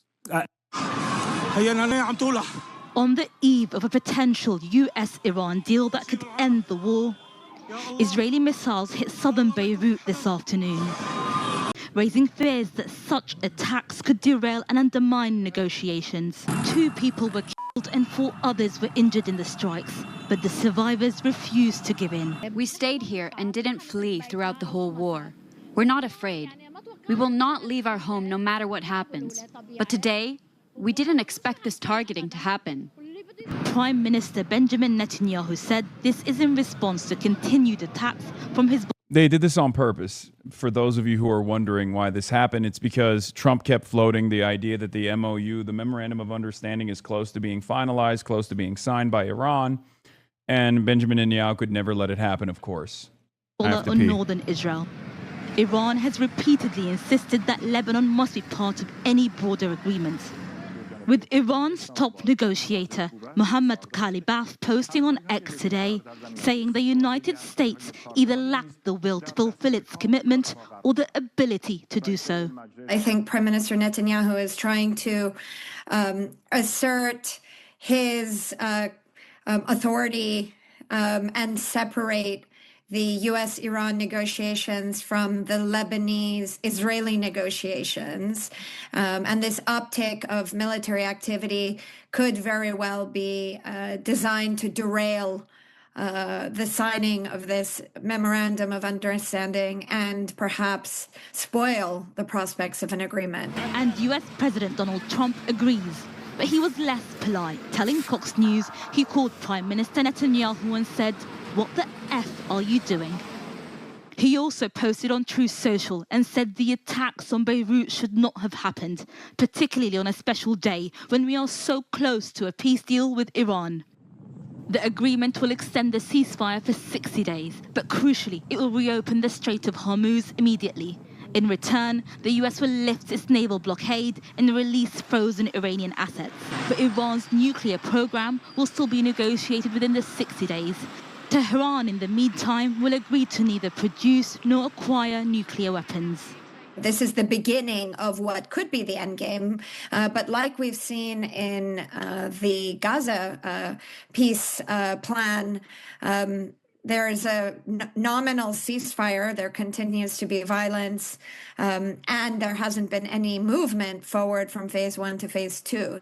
Today, President Trump will celebrate his 80th birthday on stage at the White House. But as he awaits an Iranian response, he may be realizing, like many presidents before him, ending a war is far more difficult than starting one. Saraswamy, that. Our foreign affairs correspondent Secunda Kamani is in Beirut. Secunda. Well, Aisha, for the second time in a week, we have President Trump using, let's say, colourful language to express his anger with Prime Minister Benjamin Netanyahu over a strike in Beirut. It's pretty clear that Israel is not happy with the prospect of an agreement between the US and Iran. And so many as you heard in that report, see this strike as an attempt to derail the negotiations at the last minute. We have to wait and see if the Iranians now decide to launch their own strike on Israel. That would, of course, likely see Israel launching further strikes against Iran, further complicating the picture. Tonight, the Israeli military say Hezbollah have fired further drones and rockets across the border into... It's important to understand that True to Parsi says, contrary to Donald Trump's quip to Barack Ravid that Netanyahu has no judgment, the Israeli prime minister knows exactly what he's doing. With a set of strikes at the Dahiyeh neighborhood in Beirut, he's trying to kill both the pending U.S.-Iran peace deal and the fragile peace between Israel and Lebanon that could come with it. There's further strategic dividend. Netanyahu is also seeking to preempt Iran's attempt to establish a new regional deterrence equation, one in which attacks on Beirut and potentially on Lebanon more broadly would trigger a direct Iranian response against Israel. By striking now, he's not merely targeting an adversary, he's challenging the emergence of a regional order that would constrain Israel's freedom of military action. Almost none of these concessions actually cost anything to U.S. interests. Israel's ability to Lebanon is not America's problem, and lifting sanctions is a positive sum. Don't we want cheaper oil? The only real damage would be allowing a Hormuz toll booth, which won't happen. Yeah, Benjamin Netanyahu, not only Dahiyeh in Beirut, targets far beyond southern Lebanon. Southern Lebanon is already, the areas that they occupy is already unacceptable, but this is extra unacceptable, if that makes sense. These are, civilian areas, densely populated neighborhoods. It was done deliberately as a provocation. Netanyahu is bragging about defying Trump's red line and trying to kill the U.S.-Iran deal openly, actively agitating against Donald Trump, actively agitating against Iran. Trump seemingly, according to Maariv, has recently pushed back on Netanyahu to order a withdrawal from southern Lebanon and Syrian territory occupied since 2024 as a part of the Iran deal, and Netanyahu has refused. Who's the boss? Who's the boss here? Who's the superpower here? Who's the country in charge? What the hell is going on? Actually, you speak out against Israel, you're not allowed to speak at all. You're the president of the United States of America, and you have a pending deal. Israel gets to ruin it. What the f is happening, man? Trump told Israel's Channel 12 that he passed a message to Netanyahu saying he was very unhappy with Israel's strike in Beirut, which he said came shortly before he expected signing on the Iran agreement. Why did Bibi do this attack, Trump said, according to Barack Ravid. Hezbollah fired and hit the middle of nowhere. No one was hurt. And then he had to do this attack, and in Beirut. It made me very angry. Trump said he received a call saying Israel was attacking Beirut an hour before we were supposed to sign the agreement, adding, I couldn't believe this was happening. This is very bad. Trump also said Netanyahu showed no judgment and said he made clear to him that he was very unhappy. Despite the delay, Trump said he still believes the Iran agreement is good for Israel, saying it would ensure Iran does not obtain a nuclear weapon. Dude, are you stupid? It has nothing to do with the nuclear weapon at all. How is this guy I can't tell if this is theater or if he genuinely thought that Israel's goals here were to denuclearize Iran. If that was the case, they wouldn't have called Barack Obama the biggest Jew hater of all time over and over again. It was never about nukes. What the f is this guy talking about? I think it's just theater. He knows it's not about nukes. Trump said the agreement was supposed to be signed this morning, but was delayed by the Israeli strike in Beirut. I think the signing will still happen today in a few hours, he said, but the Israeli strike shook things up. Major point of the deal, as I have stressed since the first ceasefire conditions were sent out by Iran, is restraining Israel. Restraining Israel's actions in Lebanon. What did I tell you? I told you that was the most consequential aspect, and it's the hardest one to accomplish. It shouldn't be, technically, it's the easiest one to accomplish, by the way. You just tell Israel to cut it out, and then they're done. And yet, Trump refuses to do what must be done. Iran rejects deal signing today. Iran says no deal will be signed by Trump deadline, according to Fars. Trump keeps saying a deal is imminent. Iran keeps saying they're not going to sign it. If the U.S. closes its eyes to Israel's interests, said the Iranian ambassador, Iran and the U.S. can be very good friends. When it comes to regional stability and access to critical resources, a friendly relationship with Iran is obviously in our interest. Of course, as a part of the deal, any criticism of the Iranian government will be treated as anti-Persian racism, and you'll be fired or expelled. That's how we treat our allies. Harrison Mann wrote this last time Netanyahu Beirut to disrupt a U.S.-Iranian deal 1 week ago. First, a reminder of where exactly Israel's military power comes from. The Israeli Air Force jets that are on this morning were U.S. built, likely carrying U.S. made and couldn't get off the tarmac without U.S. produced repair parts, maintenance from U.S. defense contractors, and critically, U.S. supplied jet fuel. They were able to land safely because their bases are protected by Israeli air defense systems using U.S.-made interceptors, augmented by U.S. air defense units deployed to Israeli soil and around the region, including some that tried to shoot down the most recent Iranian missile volley. Trump could effectively ground the Israeli Air Force anytime he wanted, if he wanted. If Trump is in the passenger seat for this war, he's there by choice. According to FightTix from Channel 12, Iran has rejected Trump's offer for money in exchange for restraint, saying they will respond soon. The U.S. is offering Iran economic... Oh my God, it's literally happening in the exact same ways that If you were in here for the last 107 days, you've heard me describe this process. I said, America is going to try to bribe Iran to get them to stop with this demand over restraining Israel, because that is the most consequential element of the memorandum of understanding. That is the most consequential. That is the most consequential demand.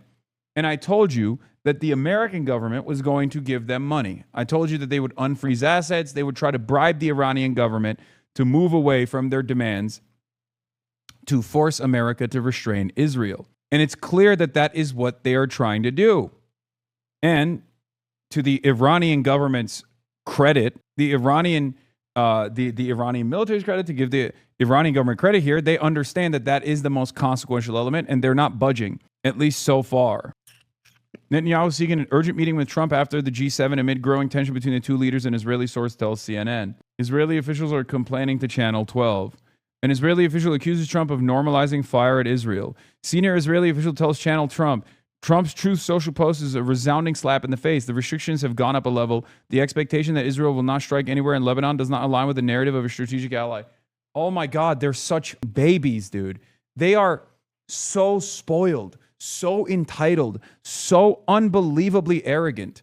Again, this is, you know who this is actually a slap in the face to? The United States of America. That's who this is slapping in the face. Never have I ever seen a movement so fucking arrogant. One that relies on unlimited support from the most powerful nation on the planet. And if it doesn't get a fraction of that, even when the most powerful nation on the planet has a different design for how it wants to do foreign policy, the smaller party, the junior partner in the coalition, gets to fucking cry and yell and freak the fuck out. The arrogance, the entitlement, the hubris. What will it fucking take? What will it take? Northern Israel, no side, I think, really wanting to leave any blow unanswered for. Israel had previously said it would not attack Beirut if Israel did not, if Hezbollah did not fire across the border. But what we've seen President Trump pointing out today is that the drones Hezbollah fired did not cause any real damage, and so he said did not necessitate the kind of strike we saw in Beirut. All sides, I think, trying to test each other's resolve. Sek, are we any clearer on what the ceasefire might mean for Lebanon, where you are? Well, not really. It's one of the big unanswered questions. I'm sure that the Iranians will have been pushing for a full withdrawal of Israeli troops along with some kind of ceasefire. I'm sure the Israelis will have been pushing back against certainly withdrawing all their troops from southern Lebanon, where they're occupying a swathe of territory. Perhaps the Israelis will make any kind of withdrawal conditional on the disarmament of Hezbollah, which is something that I think, frankly, we're unlikely to see. And so if we do not see a full withdrawal, perhaps it's quite possible, even if there's an agreement reached between the US and Iran, the conflict here in Lebanon will continue. Sekunda, thank you very much. Sekunda Kamani in Beirut. On the day Donald Trump said the U.S. would sign a deal with Iran to end the war, its ally, the U.S.'s ally, Israel, has hit Beirut's southern suburbs. The attack has angered negotiators in Tehran who say an end to Israel's assault must be part of any agreement with the U.S. And now President Donald Trump has asked Israel and Hezbollah to stop attacking each other. A few moments ago. Yeah, this is Bill Clinton had the same who's the fucking superpower here moment with Benjamin Netanyahu way back in the day, ironically enough. And lo and behold, Bill Clinton did everything that Benjamin Netanyahu demanded. So we learned, we should have learned back then who the real superpower here is. Trump tells Ravid that Netanyahu has no fucking judgment. In reality, Netanyahu knew exactly what he's doing and is judging that an attack on Beirut rather than southern Lebanon is exactly what's needed to derail the pending U.S.-Iran deal. Listen, man, if you don't use the capabilities of restraint that you have with the unbelievable amount of control you have over Israel, if you don't use it, then you lose it. I'm telling you guys. As we covered earlier from that one analyst, like every aspect of Israeli defensive and offensive capabilities comes from the United States of America. Without the United States of America's unlimited support, Israel doesn't get to do anything here, which is precisely the reason why the United States of America could stop Israel's operations right now if it chose to do so.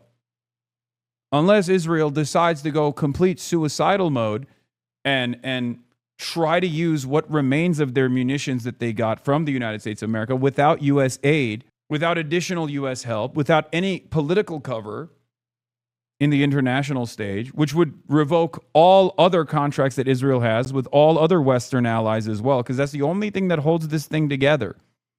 The rest of the world is looking to pounce on Israel. Even Western countries are recognizing how frustrated their populations are. It is in everybody's best interest to say, all right, Israel, you're done. Trump is prepared to offer Iran additional concessions beyond those already agreed in order to keep his word and sign the deal today. It's not going to happen. As I've said since week 2 of EF, restraining Israel, demanding the U.S. restrain Israel has always been Iran's most important priority, and perhaps the one that's proving impossible. Everything else is bribery for short-term gains that will be utterly meaningless in the long term.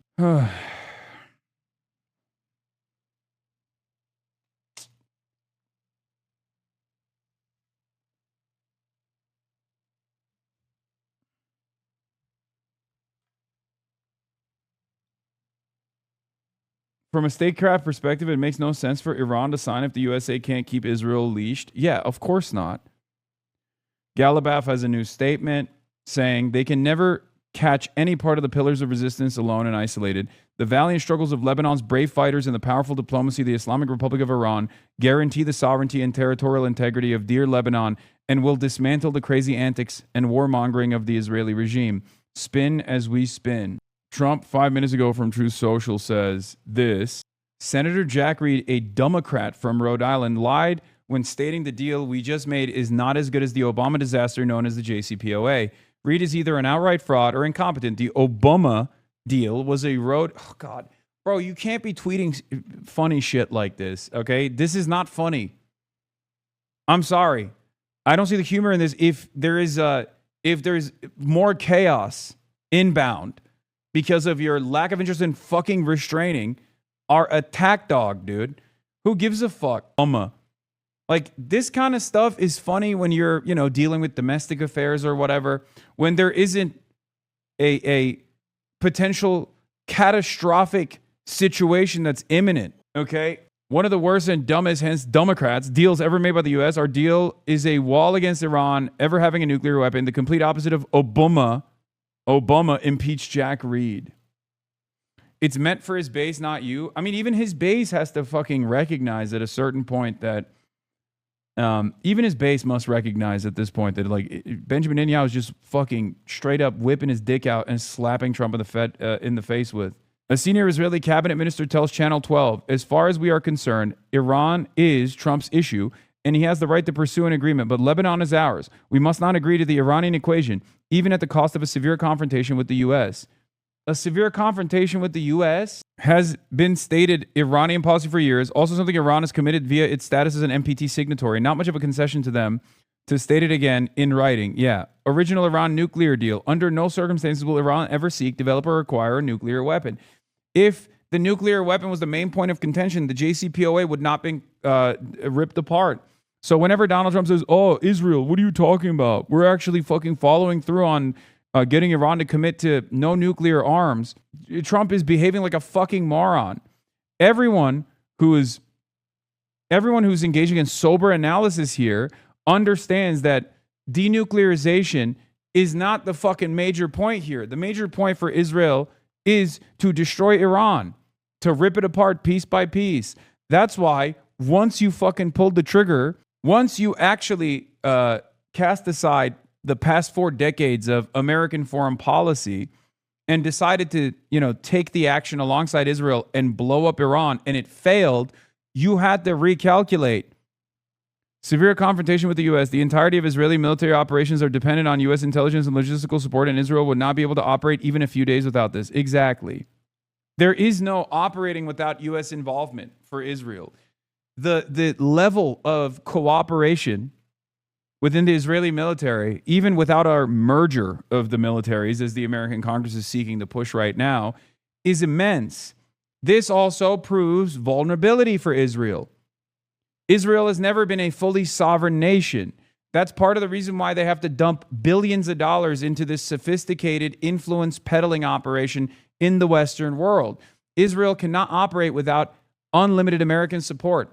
Okay? They don't have jet fuel for their fighter jets. And their fighter jets are actually our fighter jets, ironically enough. The munitions that the American fighter jets that are dumping, that Israel is using on Iranian soil or on Lebanese soil, are our munitions. Hence why Israel wants to merge with the U.S. military. Once they have access, they won't need our permission.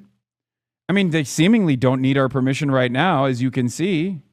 He posted on social media saying this morning's attack on Beirut should not have happened, particularly on a special day when we're so close to a peace deal with Iran. Yeah, this fucking moron just wanted a W on his birthday, by the way. That's what makes it even crazier. He doesn't even care about, staving off additional death and destruction. He doesn't care about regional stability. He doesn't care about global stability. What Donald Trump cares about, and he's been very clear on this, is he wants to have a nice W for his birthday. He wants a birthday gift.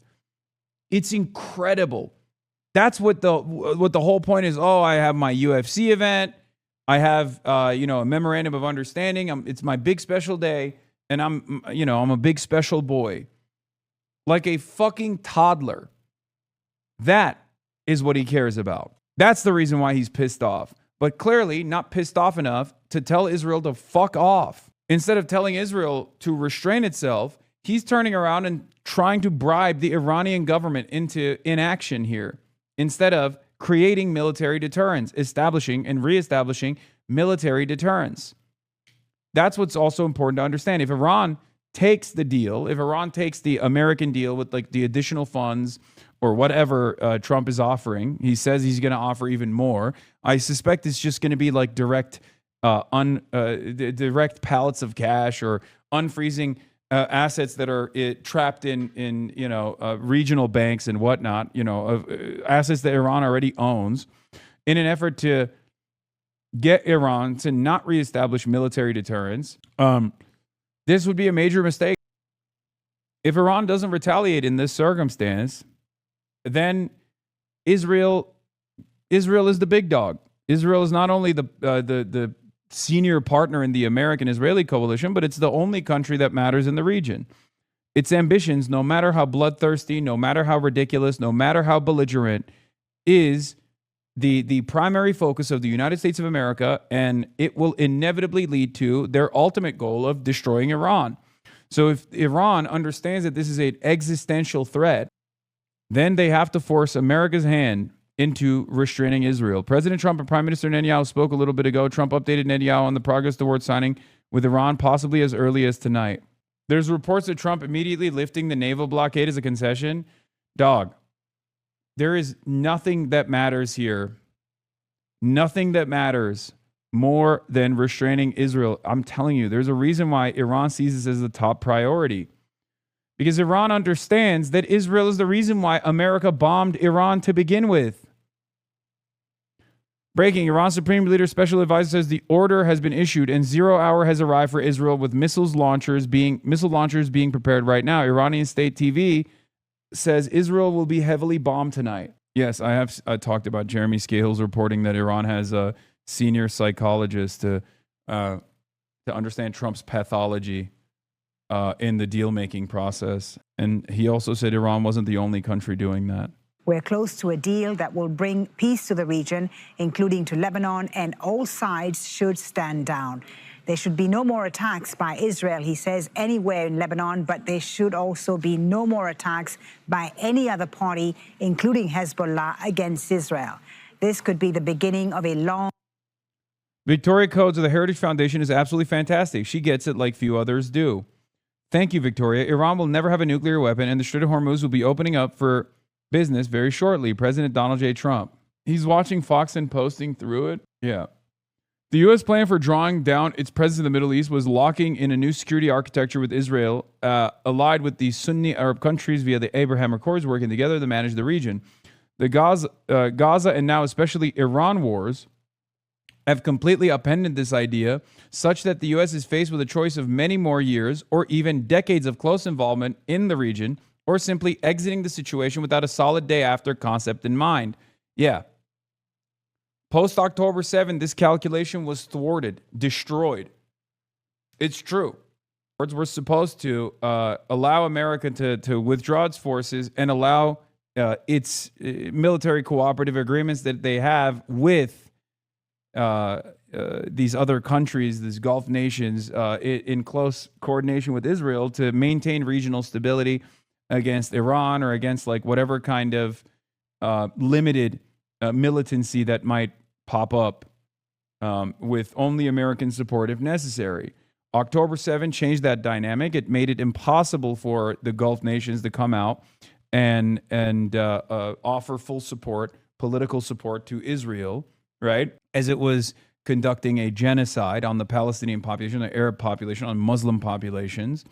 And then outside of that, Israel's increasing belligerence in the region has made it completely impossible for the Abraham Accords to continue. So now America has to actually double down on its efforts to either defend Israel or recalculate its relationship with Israel and force Israel to restrain itself. Fuck. And beautiful peace. Let's not blow it. We begin with Heidi Jocastro in Washington, D.C. Tell us more, Heidi, about how President Trump has reacted to the latest Israeli actions in Lebanon. Foley, this seemed to be a pretty full-throated condemnation of the Israeli attacks on Beirut coming from Donald Trump and coming just hours after one was essentially requested by the Iranian military leadership, saying that the U.S. should have seen this coming and should have told Israel not to attack. And indeed, the tenuous nature of the moment with this extension of the ceasefire between the U.S. and Iran on the line here, all of that is the context for these words of condemnation from the U.S. president, saying that initially the Hezbollah rocket attacks on Israel, he called those meaningless and small because it did not result in a loss of life or injury, and him telling all sides to stand down, which includes, of course, Israel's attacks on Lebanon as well as Hezbollah's attacks on Israel. Again, all of this is happening as the minutes tick by, and Donald Trump yesterday promising that the extension of the ceasefire would be signed today, which, by the way, happens to be special in another sense that it is his 80th birthday. And now Mike Waltz, the U.S. ambassador to the UN, blaming the delay for this signing, saying that it's still the president's intention for this deal to be signed today, but blaming it on Iranian negotiators. And she's part of Chorus. Malat reposted her. Coming to you live from Denver, Colorado, where we are in town for the Power for the People rally for Malak Heroes, for Justin Pearson, for Donovan McKinney, and Hasan Piker is there, and that is why we're walking around outside, because we don't have a venue. Yeah, Cassie? they kept canceling because we're all enemies of the state now. I always kind of think when people are talking about Hasan, I think they're doing a bit. When they're like, oh, he should be banned from the UK. I forget that people like actually say that shit, but like everywhere in Denver canceled. Not a bit, not a bit. Apparently. There is no venue. Apparently they're taking it seriously, but...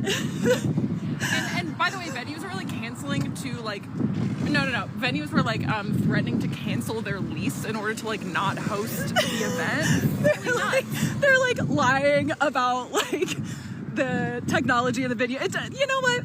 We have bad news, which is that people are apparently being serious about this. But we have good news, which is that event was completely sold out.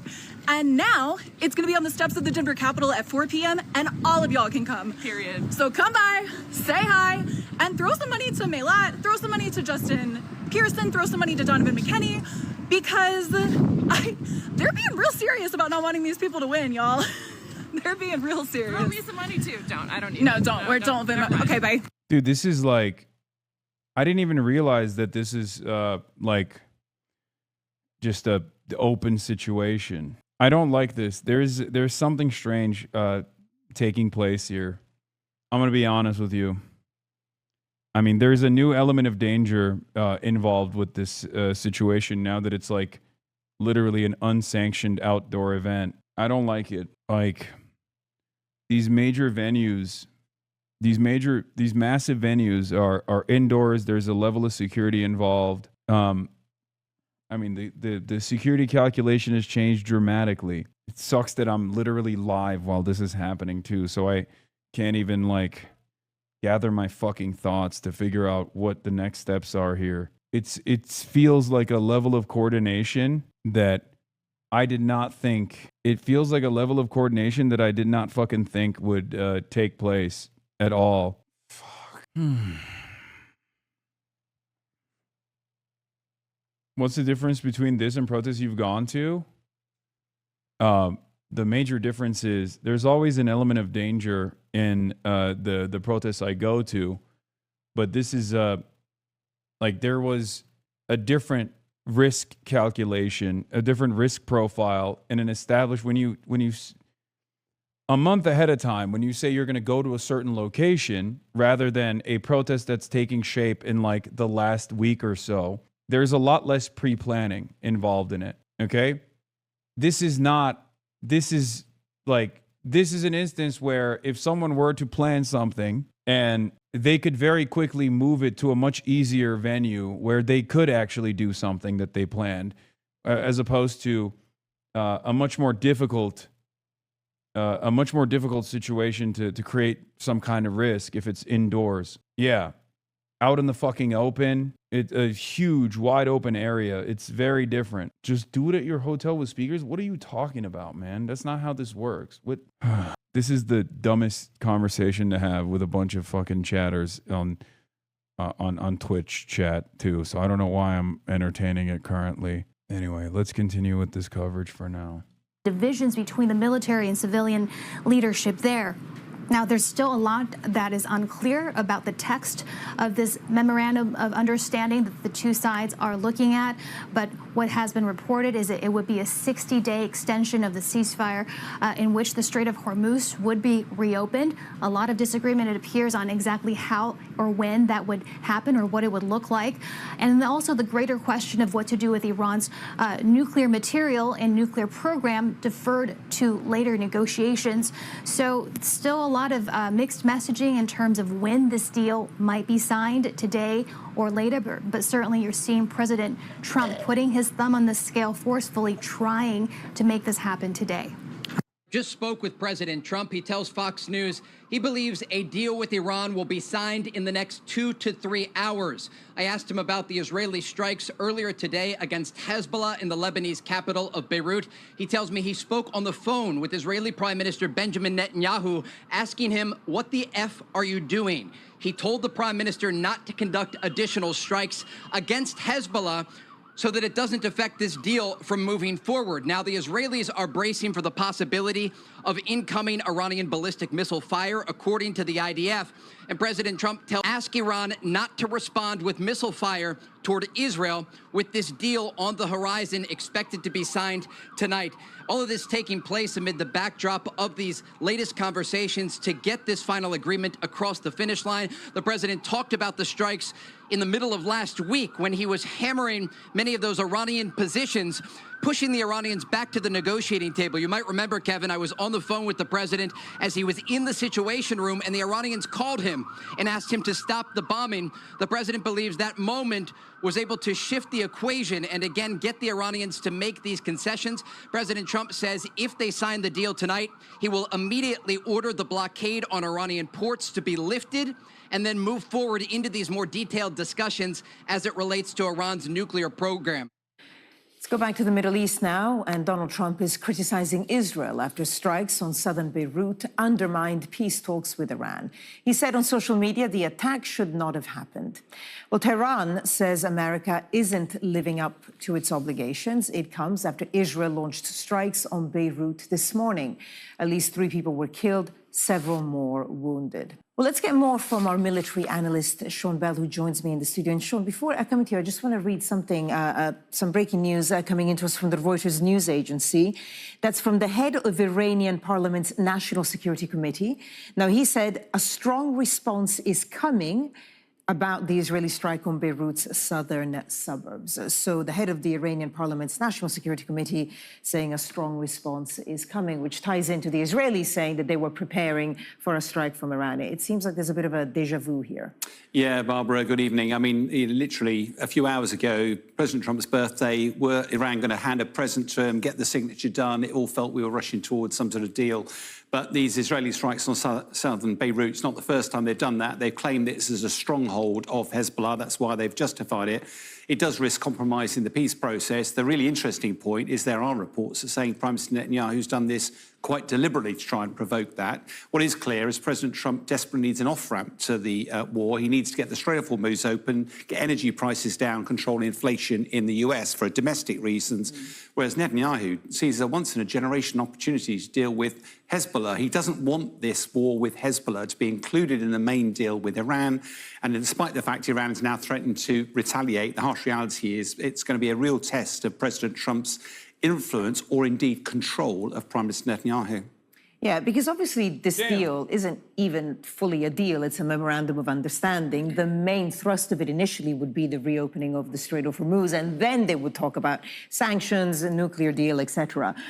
So, I mean, even if it's signed, and Donald Trump would say it's amazing and the best deal ever, one would wonder what has actually been achieved by all of this. Yeah, I think what's going to happen, we're not there at the signature yet, but it feels exactly that question at the moment. Strait of Hormuz opens, that's great. What price will the US have to pay for that? Sanctions relief, unfreezing assets. But as you say, the key issue is nuclear. I mean, what's fascinating is that Iran's always claimed that it has no ambition for a nuclear weapon. Whatever we may think about that aim, but it's all about verification process. It's all about negotiation and time. And it's the details that matter. The last time that this was all done, it took nearly 2 years. It's fully expect that to take that long again. But there's no realization at the moment they're getting anywhere close to deal length. So practically what the war were about. If you look at the cost of the war, though, it's starting to be astronomical. The US, just the military means alone, I think it's about $25 billion, they reckon it's cost. If you include the wider, the cost of energy, the cost of inflation, and the repairs that are required, you're up to almost £1 trillion.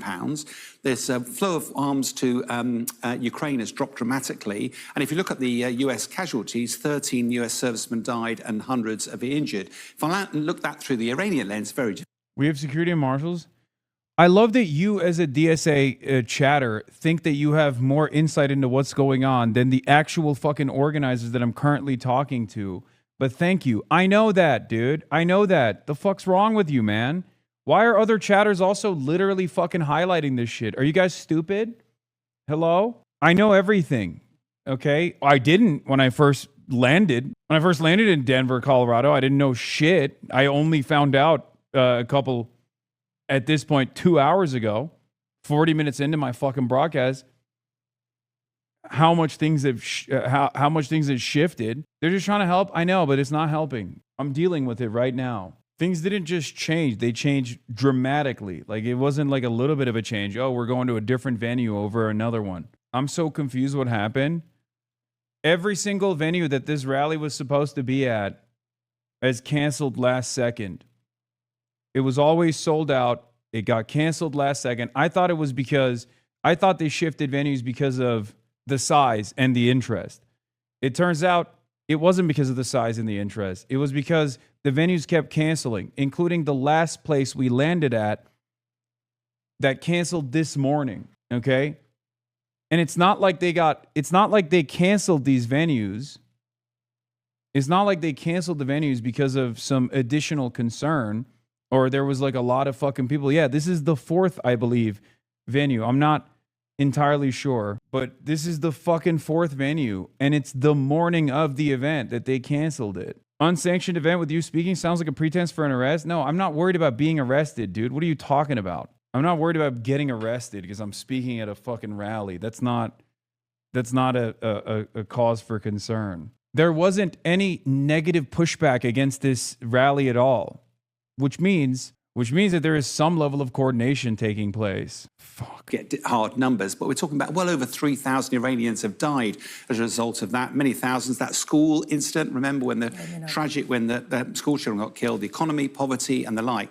But Iran, of course, has emerged from this with the leadership still intact. They've still got the Strait of Hormuz in control, and actually they've got a lot of leverage ready for that. So you do wonder what this war has actually achieved. Yeah, I mean, militarily speaking, though, there's no question that the US is the biggest power out of everyone. And yet we see President Trump, and I found the post on Truth Social very interesting. He's almost trying to coerce Israel not to keep on attacking Beirut, which he already told them not to do, and then they've done it again. He effectively calls the attack disproportionate. He says they were responding to an attack by Hezbollah, but that attack was very small and meaningless. Nobody was hurt, and effectively telling them, stop doing this, but they don't seem to be listening. No, and I think part of the problem here is they've now clearly got different agendas. Right at the start of the war, they were lockstep together. Now it's very, very different agendas, and therefore Prime Minister Netanyahu doesn't want to get his... I think President Trump must be sitting back and going, fully expecting to win, superpower at war. That's not deliver success. I think what's fascinating, I think on the 8th of April is when the ceasefire's called. It's when America suddenly realised this military option wasn't working. And actually history will show that that's the point at which failure happened. I would even argue it happened earlier than that, probably the 1st of March. Why that early? Because the strikes happened on the 28th of February. They initially killed Khomeini and all the leadership. And if they paused then, remember there was the potential for an uprising. The Iranian leadership, number one priority is to survive. If America kept its powder dry then, it might have encouraged a change of tack. They saw through the military action. As a military guy, we've played that before. I've played Iran in those war games. It was entirely inevitable what was going to get to now. So now you end up with Trump needing an off-ramp, Iran feeling emboldened. None of that bodes well for the nuclear negotiations. And I think the history books will be laden with what on earth was this all about? Or even the reopening of the Strait of Hormuz. Well, it wasn't an issue before the war. No, it wasn't. It absolutely is now. Sean Bell, a military analyst. Sean, as always, thank you. We face a key decision point today that has implications for the global economy and potentially could stop nearly 4 months of conflict with Iran. As we come on the air, a preliminary memorandum of understanding between Washington and Tehran has yet to be signed. But if and when the agreement takes effect, it would extend the ceasefire, reopen the Strait of Hormuz, and kick off 60 days of negotiations to resolve the other big issues. Yet, even as both sides signal a deal is within reach, hostilities in the region continue. This morning, the Israeli Defense Force conducted strikes in Lebanon on Beirut's southern suburbs to target the Iranian-backed Hezbollah leadership. The IDF called it retaliation for strikes on Israel. CBS has learned the potential U.S.-Iran truce includes a vague reference to ending the fighting in Lebanon, which may not be enough for Iran's leaders. And Iran's failure to cut off support for its proxy force Hezbollah may not be enough for America's partner, Israel. For the latest, we begin this morning with Secretary of Defense Pete Hegseth, who joins us from Tennessee. Mr. Secretary, welcome to Face the Nation. Good morning, Margaret. Thank you. So did the Hezbollah-Israel strikes disrupt any of the plans to have this memorandum signed today? Are we on track for a Sunday signing? From all I know, we are on track. It's not a matter of if, it's a matter of when. There's logistics involved into how these things happen. Ultimately, obviously, we're attuned to what's happening with Hezbollah firing rockets into northern Israel, which they need to stop doing, and Iran needs to encourage them to stop doing that in very adamant ways. And Israel was very measured in its response, understanding that a deal we're on the verge of a deal. So I don't expect that to disrupt. I also expect there. The negotiations business is not really mine, but I think those talks will continue. And if Iran wants this to hold, they need to pull back Hezbollah, no doubt. So this memorandum would be an extension of the ceasefire, as you said, with a promise to keep talking.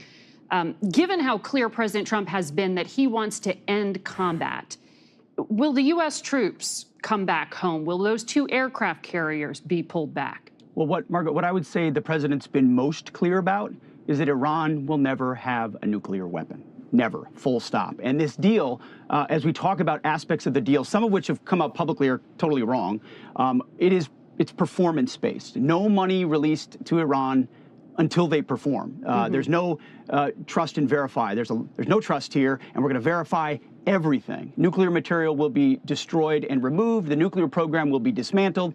The straits will be open, no tolling. This is not the JCPOA was a path to a bomb.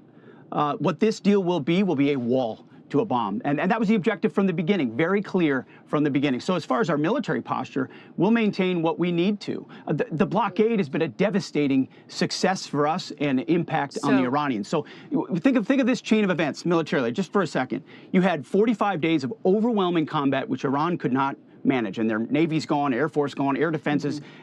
Then it led to a blockade, which was impenetrable now for a couple of months. And then you had the underground Project Freedom, which allowed now 125 million barrels of oil to transit the straits, showing that we control the straits. And then we did 2 more days of bombing because they weren't really coming to the table. So it's been military pressure and strength from President Trump that's compelled Iran to this deal, which will be performance-based when it's signed shortly. Right, but we're not at that deal yet. We're not even at the memorandum. That's what we're waiting on being signed today. The U.S. and Israeli militaries, no doubt, did devastate the conventional military, as you are arguing there.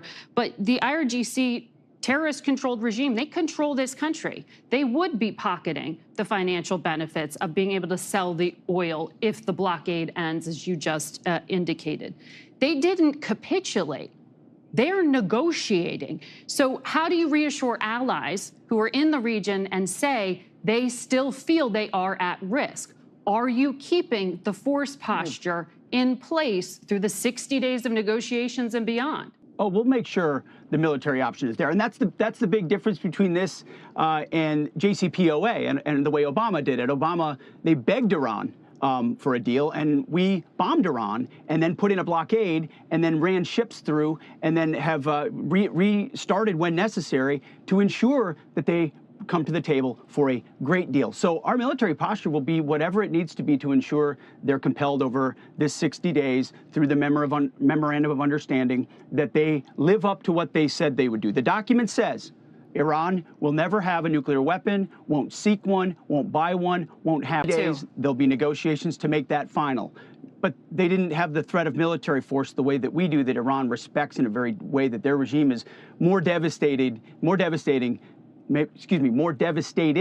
than it's ever been in its 47 years, and that's why they're at the table. So the huge difference is we did this from a position of strength. President Trump led with military might. That military might will stay as long as necessary. You know, if the blockade comes off, then you pull back and you allow shipping to flow, just like Iran needs to allow shipping to go through the straits. But we can snap that blockade back at any point, and they can't do anything about it. And Iran knows that, and that's why we have the leverage in these talks, and we hope they'll go well. We really do. Well, as I understand it, the first part of this deal would involve the clearing and reopening of the Strait of Hormuz. How quickly will the U.S. blockade on Iran end? How quickly will they be able to sell their oil? Immediately is what the president has said, and that'll be our expectation of the Iranians, is that so it's tomorrow not us that, you'll end the blockade if they sign it today. The problem here. So when it's performance-based, Margaret. So we're not going to, unlike Obama, President Trump is smart about these things. He's not going to just give it away. So ultimately, the blockade will stay as the strait opens, and then the blockade will open, and then the straits open. And if that takes 30 days to fully mature or 2 weeks to fully mature, but it will start immediately, as the president has said. And by the way, I think your viewers need to remember, Project Freedom never stopped, and we've run 125 million barrels of oil through the straits, and Iran couldn't do anything about it. How many ships from Iran have transited our blockade? 0. Zero. We have controlled the straits this entire time. Right, this but you're going to MOU negotiate will with them open to immediately and to gradually. reopen it. So, okay, you're saying immediately, but Secretary Rubio had said the U.S. would help to clear minds. There's no consistency in their messaging on this issue at all. It just doesn't make any sense. Like, the Strait of Hormuz is going to open immediately. We've actually blocked it. We're going to open it.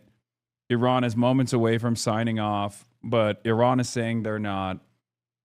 I mean, what we wait for at this point is whether or not Iran is serious about reestablishing military deterrence against Israel.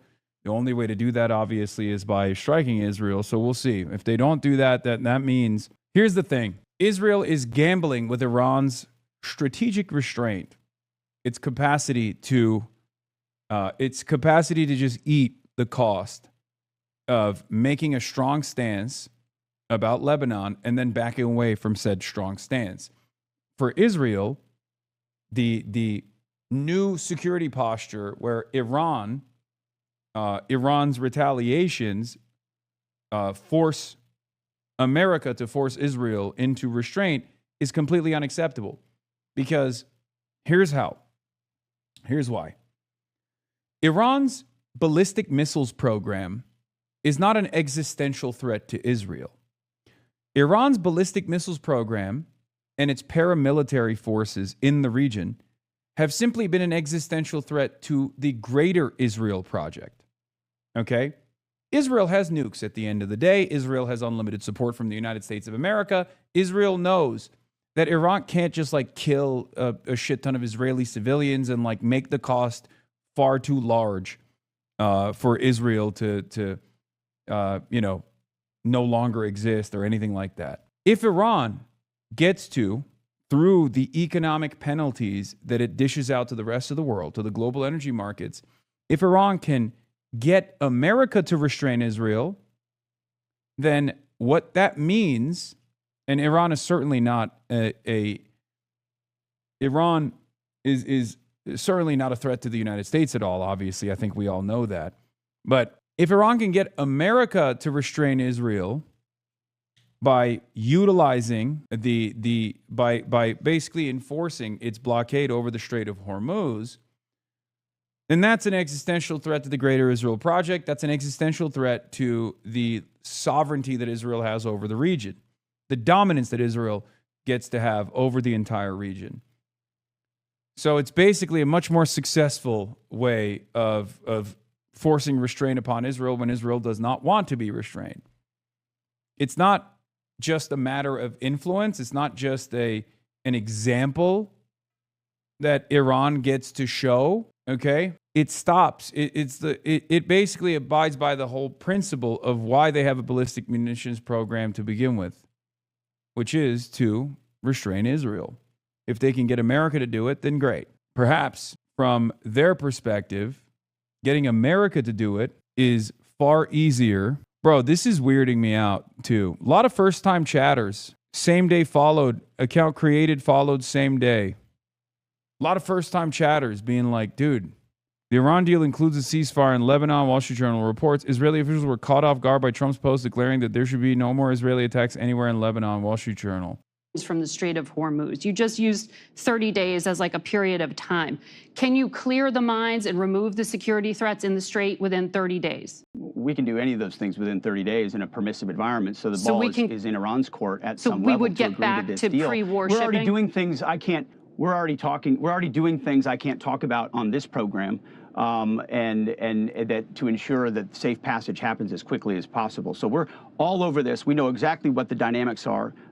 Iran probably doesn't because they can't see and sense their capabilities around the Strait, especially these last couple nights were very devastating for them as far as their ability to understand what's going through the Strait. So if they have capabilities and can do it, great. If not, if international partners who've said they want to step up and contribute, great. But once this deal is signed, our expectation is that Iran will stop shooting, drones at commercial shipping. It's been them shooting at shipping the entire time. Yeah, they did that just on Friday. And in fact, a drone collided with an Apache helicopter last week. They fired drones into Bahrain. They fired missiles at a U.S. base in Jordan just a few days ago. They still have the capacity to And that's why you hurt our have to friends deal and with partners. these folks with strength. and not just ask them at the table. And it's the military strength that compelled them to this point where they're making a deal which will be great for the security of the United States of America. And that's why this is such a big moment. And only President Trump's strength and clarity of mission to say no nuclear weapon will ensure that now and underneath the MOU, the terms are set that are performance-based for Iran to ensure that they never get a nuclear weapon. That's what's critical. So once the 60 days of negotiations, and I know that could be extended, start, that's when the nuclear program gets dealt with. President Trump posted on social media Saturday that, quote, at the appropriate time, when all is calm, we will go in and get the nuclear dust. That's how he refers to the highly enriched uranium under the bombed sites. He said, we'll downblend and destroy it, whether in Iran or the U.S. Is the goal, is the plan to have the UN do all of that? I don't think the UN's been really effective in anything here. The weapons we'll inspectors handle from it the IAEA? as we need to. Ultimately, that could be part of it. This is what the reality is President Trump has already set back Iran's nuclear program in devastating ways, from Midnight Hammer to this campaign, to ways that we know how far back we've set them, as we have this entire time. Yeah. And any arrangement, as I said from the outset of the program, will be performance and metrics based. You'll have inspections, you'll have oversight, whether they're U.S., whether they're international, but it'll be a throttle set by the United States through our negotiators with the military and strength as the guarantor of this. If Iran does not want to comply, then they can deal with the War Department again, which we'd rather not have to do, and President Trump would rather not have to do, but they know the type of devastating effects that have occurred on their military and on their air defenses and on their capabilities. They don't want that again. And so when we restruck twice, don't Following intensive talks, we are pleased to announce that the peace deal between the United States of America and Islamic Republic of Iran has been reached. Both sides have declared the immediate and permanent termination of military operations on all fronts, including in Lebanon. The official signing ceremony will be on Friday, 19th June in Switzerland.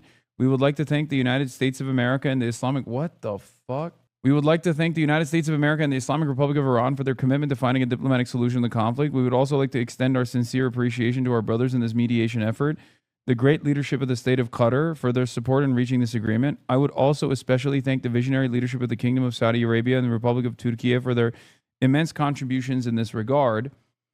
With the agreement now in place, mediators will facilitate a series of meetings this week. This is literally a memorandum of understanding that hasn't been signed yet, that'll be signed in Switzerland.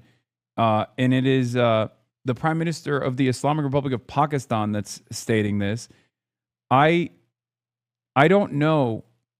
I don't know how reliable this is. I don't know how valid this is. Again, especially considering that Israel, from this point on, is going to do everything in its fucking power to completely pummel. This is an MOU for an MOU. With the agreement now in place, mediators will facilitate a series of meetings this week. These pre-implementation discussions will lay the foundation for technical talks and the official signing ceremony. What are the Iranians saying about it? Let's see what Dropside is reporting. Because only 30 minutes ago, a Khamenei advisor warned that a 0 hour had arrived after Israeli strike on Beirut. Ali Akbar Velayati, the senior foreign affairs advisor of the Iran supreme leader, warned Sunday that Tehran's patience had run out after the Israeli strike on Beirut. Now, this might be posturing, specifically because they will still sign it, but they want to engage in tough talk. But what I do think is, no matter what happens, if Iran doesn't establish military deterrence, then Israel is going to effectively ruin this until Geneva happens. Long time between now and Geneva. 5 days, 5 whole days, where Israel can consistently pummel Lebanon. And every single time, including this last time when Israel hit Dahia, Israel hit Beirut, Iran doesn't retaliate. That's another notch for Israel. That's another blow to any kind of, that's another blow to whatever military deterrence Iran had created. I remember a tweet exactly like this from the Pakistani Prime Minister before Israel declared it was not bound by any such deal between the U.S. and Iran with regards to Lebanon, and Lebanon continued to be bombarded with even more ferocity. Yeah.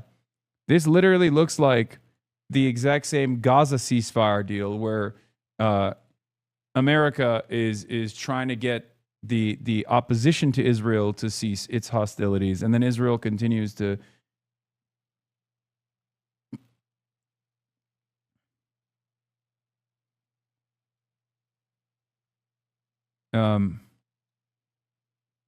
Netanyahu. It appeared, at All right, least, we'll go that this to- was a genuine attempt to derail the deal. Now, I've said before, this is quite a birthday gift, given this is Donald Trump's 80th birthday from his so-called friend. What this appears to look like is very fancy diplomatic language hiding the fact that this virtual signing is not going to happen today and is simply buying time of a few days more. And so what we have is the Pakistani mediators that have been playing a role in trying to get Iran and the United States. By the way, this isn't even a temporary ceasefire. This is a temporary cessation of hostilities before the temporary ceasefire is implemented, where there's a memorandum of understanding that will be signed, which will then kickstart the 60-day negotiations process for a full-blown facilitated ceasefire. So this is a ceasefire before the actual ceasefire. It's unbelievable what the fuck's going on. And it's very clear, in my opinion, I think this is, some people will say Israel did this to fuck the ceasefire up. The ceasefire is beneficial for Iran, and their militant posture here was simply to get a better deal out of Donald Trump.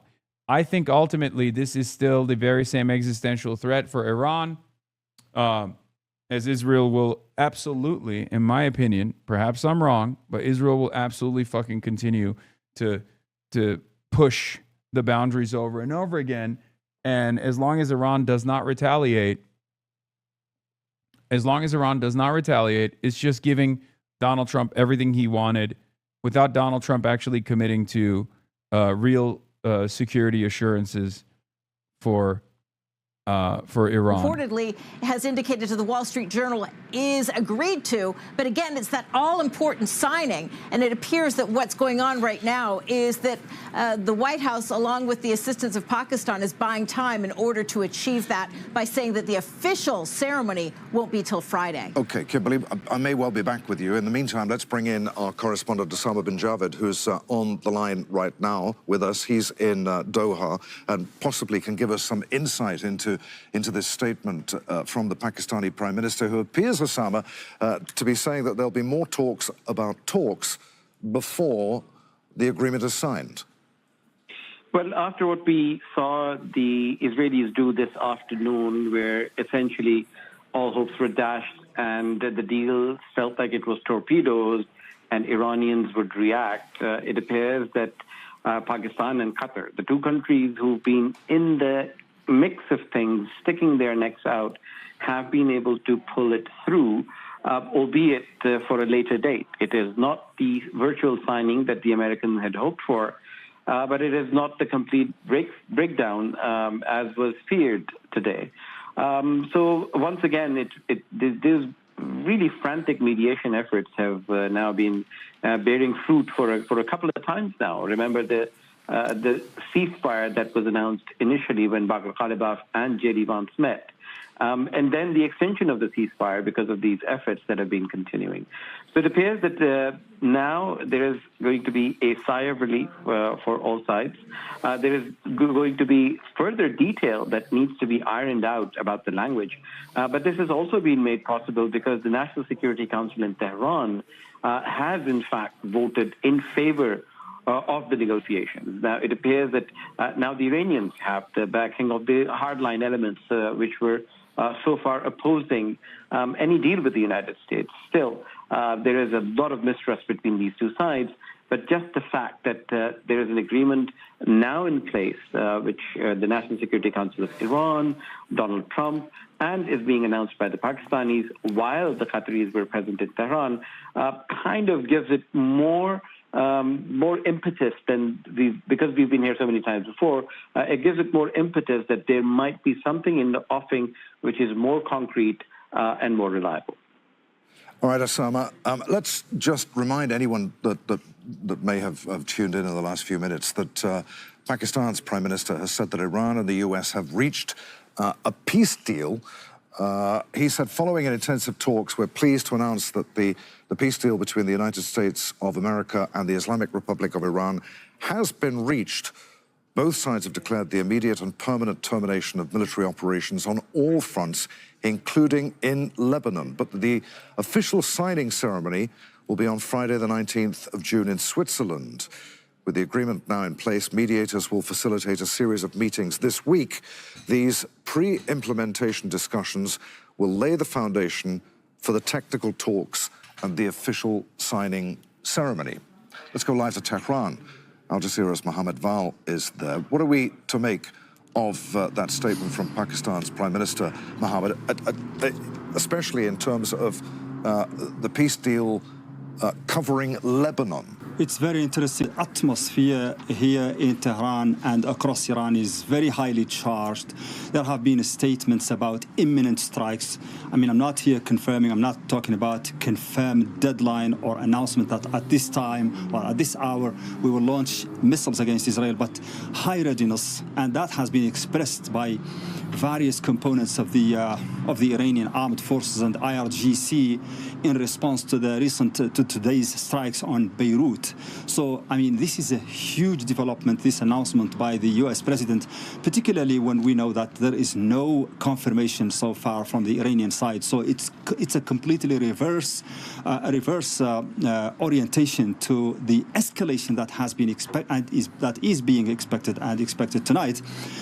Which means that something behind the scenes is going on across the board. We know that a Qatari delegation has visited, probably still here in Tehran. So there is a race against the time to counter the efforts of escalation that are being deployed by the Israelis when they launched those strikes in Beirut. I can understand, people here can understand that there is a strong message in this announcement by President Trump. He is anticipating the situation, and he's probably sending a strong message to Prime Minister Benjamin Netanyahu that whatever he does to disrupt this process, the Iranians are adamant that will go ahead. 4 days from now, that signing is still 4 days away from us, and there are many hours and many minutes and many seconds where anything can go wrong. We don't know what the Israelis are going to do. We don't know whether the Iranians will now calm the situation and desist from attacking Israel. So everything depends on the reaction that is expected here in Iran, whether they are along with what President Trump has said, whether there was an agreement behind the scenes before this announcement has been made, or whether it has been unilaterally made, or by the Americans without any consultation with the Iranians. That's going to be really a dangerous scenario, because the Iranians are in full gear about this situation in Lebanon, and it's just like a very interesting development emanating from that statement by President Trump. It's almost late in the night. I don't understand. Here in Tehran, we don't know why people, including Trita, are claiming that this is definitely done. I don't know why, because if the calculation is, and Trita is saying this as well, the deal's cut, Netanyahu failed. If the calculation is that, what's his face? Israel gets to do whatever it wants, and as long as Iran doesn't retaliate, there's a deal cut. But a key part of the deal is for America to restrain Israel, then the deal is not done. The deal with the Islamic Republic of Iran is not complete. Congratulations to all. I hereby fully authorize the toll-free opening of the Strait of Hormuz, and simultaneously herewith authorize the immediate removal of the United States naval blockade. Ships of the world, start your engines, let the oil flow. It was, especially in Lebanon, that this was an attempt to sabotage the deal, and it wouldn't be the first time Israel has done so. Israel was either trying to provoke a retaliation from Iran, because, like I mentioned, Iran was trying to implement a deterrence equation. It was also trying to send a message that it retains freedom of operation in Lebanon. And this is why there's also a lot of concern here. While a ceasefire would be welcomed, there is little trust that Israel will fully implement it, or at least Israel has repeatedly said it believes any ceasefire would still give it the right to strike or to act against Hezbollah, even if it sees a perceived threat. Al Jazeera's Zaina Hodder on the line there from Beirut. Breaking news now on Al Jazeera. President Trump has just posted on Truth Social that the deal has been done. Earlier, the Wall Street Journal had reported that President Trump was planning to issue a statement imminently confirming that the US had agreed to a deal with Iran. And then a few minutes later, Pakistan's Prime Minister Shehbaz Sharif tweeted saying that following intensive talks, we're pleased to announce that the peace deal between the United States of America and the Islamic Republic of Iran has been reached. Both sides have declared the immediate and permanent termination of military operations on all fronts, including in Lebanon. Let's go live to Washington. Our White House correspondent, Kimberly Halkett, is there. So, Kimberly, President Trump, at last, as we've expected for the last half an hour or so. There's two different modes Israel has here. Either this is the last big boom that they always commit to before a permanent cessation of hostilities is imminent, or Israel is totally not going to abide by this, and they're going to continue escalating to try to draw Iran back into conflict. And at a certain point, Iran is going to have to retaliate, or else Trump's calculation is correct, that they don't want the smoke. Therefore, making the ceasefire an impossibility.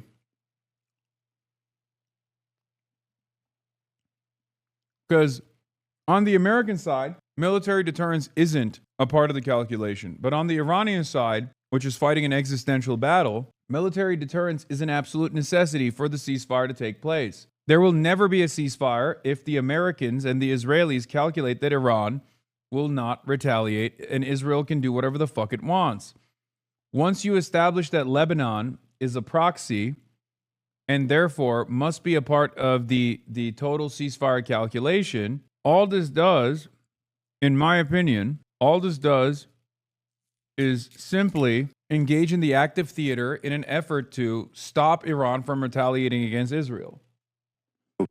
After having covered Donald Trump's first term and 2 years into his next term, this appears to be Donald Trump buying time, saving face, given the fact he said it would all happen today. And it's clear that there was a need to buy more time. All right, Kimberly, for the moment, many thanks. Let's go to Tehran then. Al Jazeera's Mohammed Val is there for his take on what this statement from the Pakistani Prime Minister means, Mohammed, when he said that mediators will facilitate a series of meetings this week. These pre-implementation discussions will lay the foundation for the technical talks and the official signing ceremony, which we now understand is going to be on Friday this week. What are we to make of all of that? Well, I think we make of it that President Trump has already...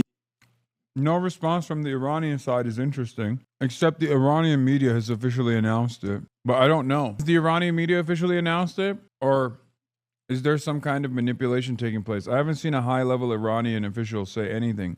I do think that concessions at this point to Donald Trump, without any restraint on the Israeli side from Donald Trump, is utterly meaningless. Okay? I think it's utterly meaningless. Donald Trump sees even an Iranian willingness to negotiate as weakness. For the record, effort behind the scene by the Qataris and the Pakistanis to prevent that deterioration in the situation. So that to me is the meaning of this this announcement by President Trump, even before the preparations are over and even before the discussions and the talks about the signing are over. So, I mean, we can understand on the one hand that things are not yet ready 100%, but the sides, the Iranians and the Americans, would like to send this message and to express this strong support to the peace deal, just to make sure that the Israelis cannot stop it and cannot disrupt it. Al Jazeera's Mohammed Val reporting live from Tehran. If you're just joining us, US President Donald Trump has confirmed that the deal with Iran has been reached. He says that the deal with the Islamic Republic of Iran is now complete. Congratulations to all. I hereby fully authorize the toll-free opening of the Strait of Hormuz, and simultaneously herewith authorize the immediate removal of the United States naval blockade. Ships of the world, start your engines.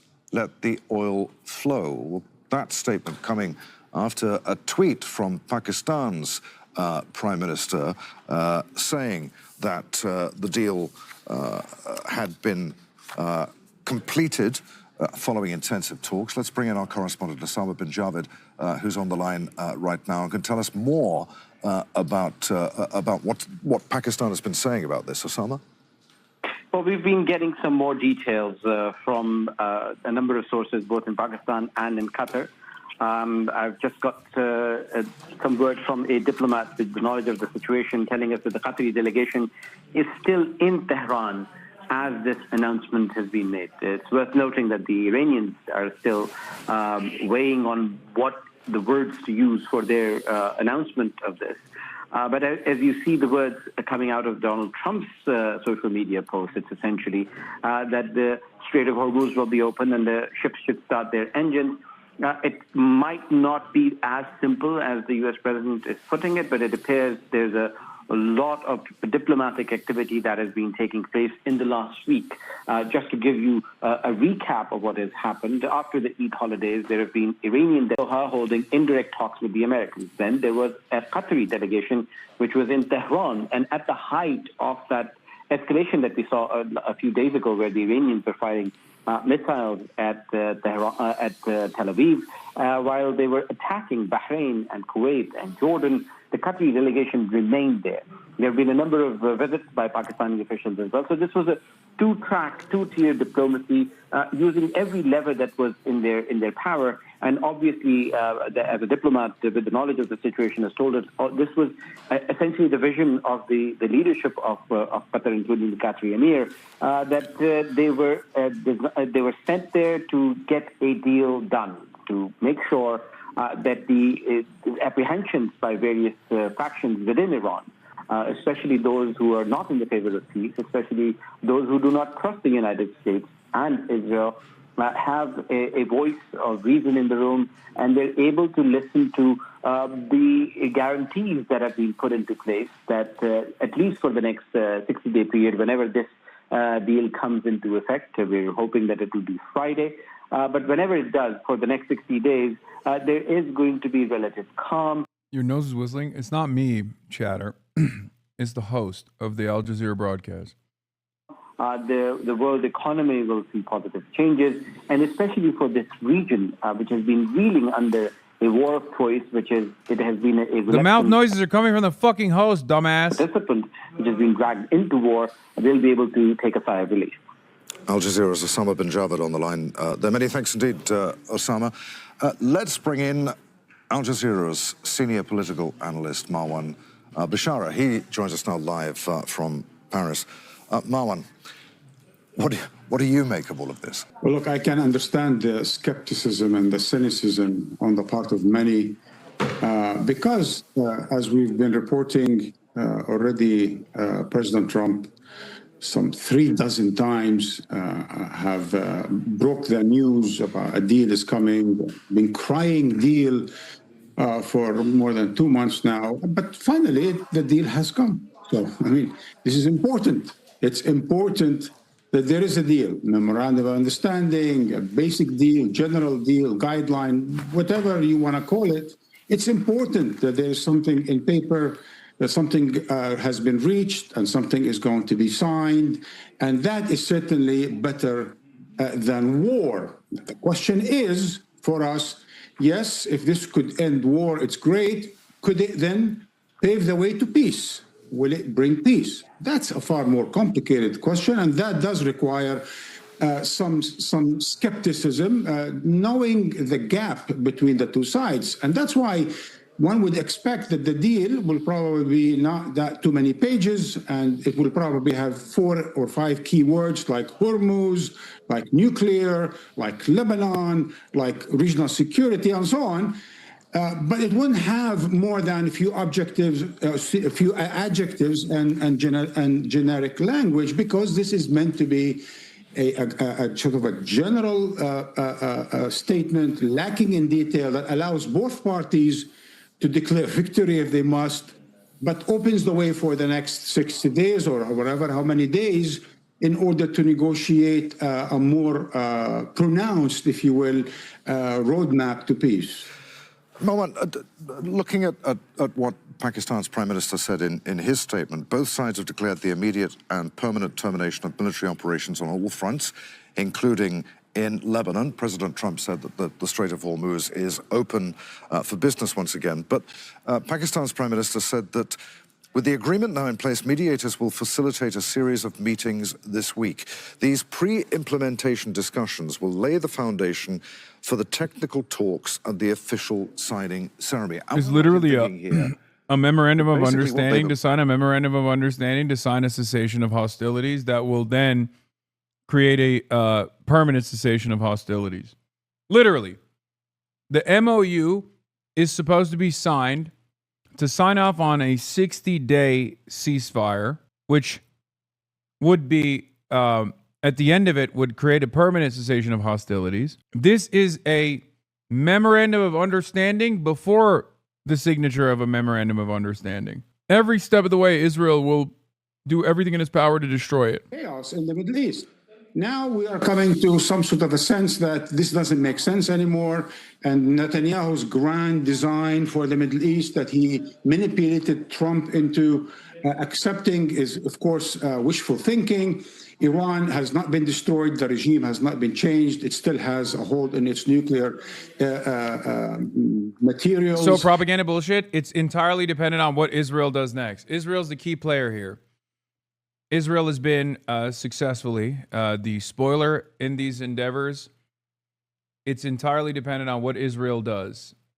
Okay? Israel has successfully played the role of a deterrent, and it tried to spoil it this morning by striking Dahiyeh.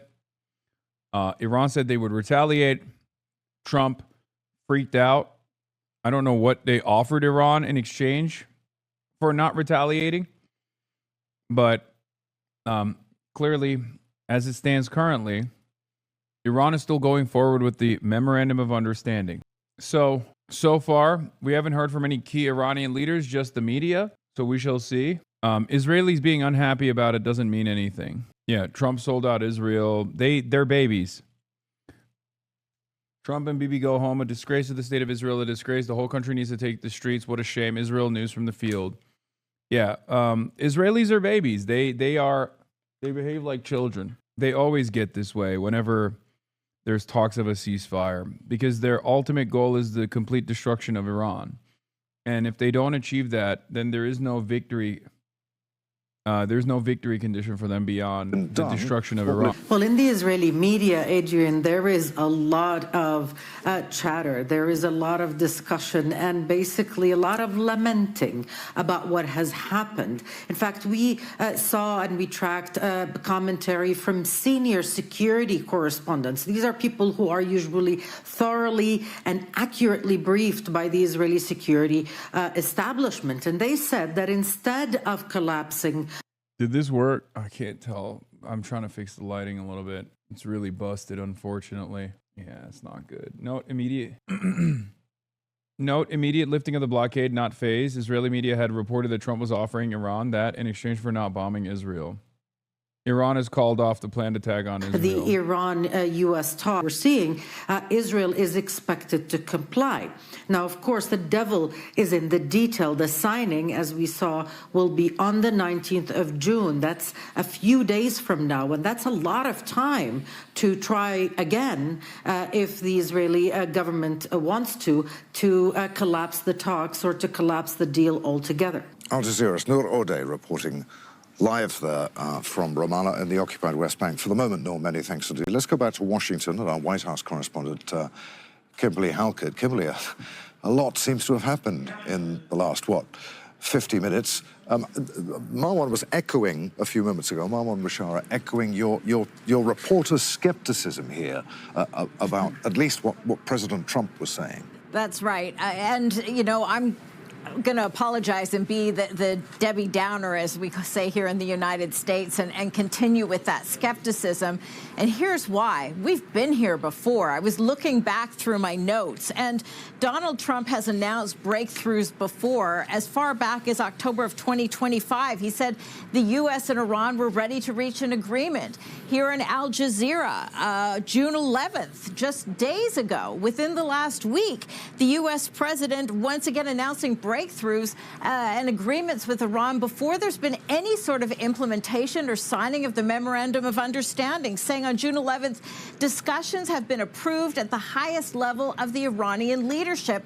And as a result, those strikes that the U.S. was launching against Iran just in the last week, he canceled the final day of them. So the U.S. president has repeatedly since then been suggesting a deal is imminent. He said that it would be signed virtually on his birthday, today, Sunday.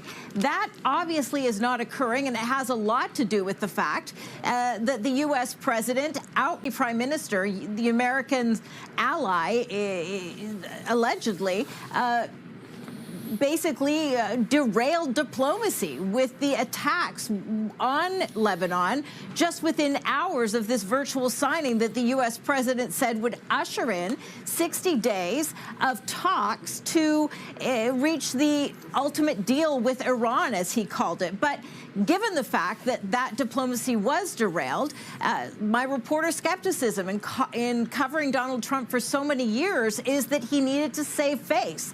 And so he's doing one of two things. Not only is he doing that, but he's also trying to do something else he does when he projects in his True Social statements what he hopes to achieve, and that is calm the oil markets. Why? It's Sunday. They're set to reopen in the coming hours, and he hasn't made good on the promise that this Memorandum of Understanding was going to be signed. So as a result, when the U.S. president in his True Social post is saying the deal is now complete, he's aiming that at the financial market, saying, ships, start your engine. Okay. Yeah, I mean, this is, from the Trump side, it's very clear what's going on. Obviously, he wants the markets to recover, the markets to breathe, and this is a huge concession from the Iranian side to Donald Trump. What they got in exchange, we will find out. Far as the official statement for the Secretary to the Supreme National Revolution Council about the ceasefire agreement will be released shortly. According to this report, after the attack on Dahia, an area of Beirut, Iran canceled this negotiation and was preparing to attack the Zionist regime. However, in the end, with last-minute concessions offered by Donald Trump, including preserving Lebanon's territorial integrity, Israel's withdrawal from the Lebanese border, and the immediate lifting of the siege, Iran was persuaded to refrain from carrying out its attack. It was also decided that the legal system for navigation in the Persian Gulf would be arranged in cooperation between Iran and Oman. So, Iran called off a planned attack on Israel in retaliation for strikes on Beirut following intervention by President Trump. So Iran is saying that there's a toll system still. It has been decided that marine traffic through the Gulf will be regulated by Iran in coordination with Oman.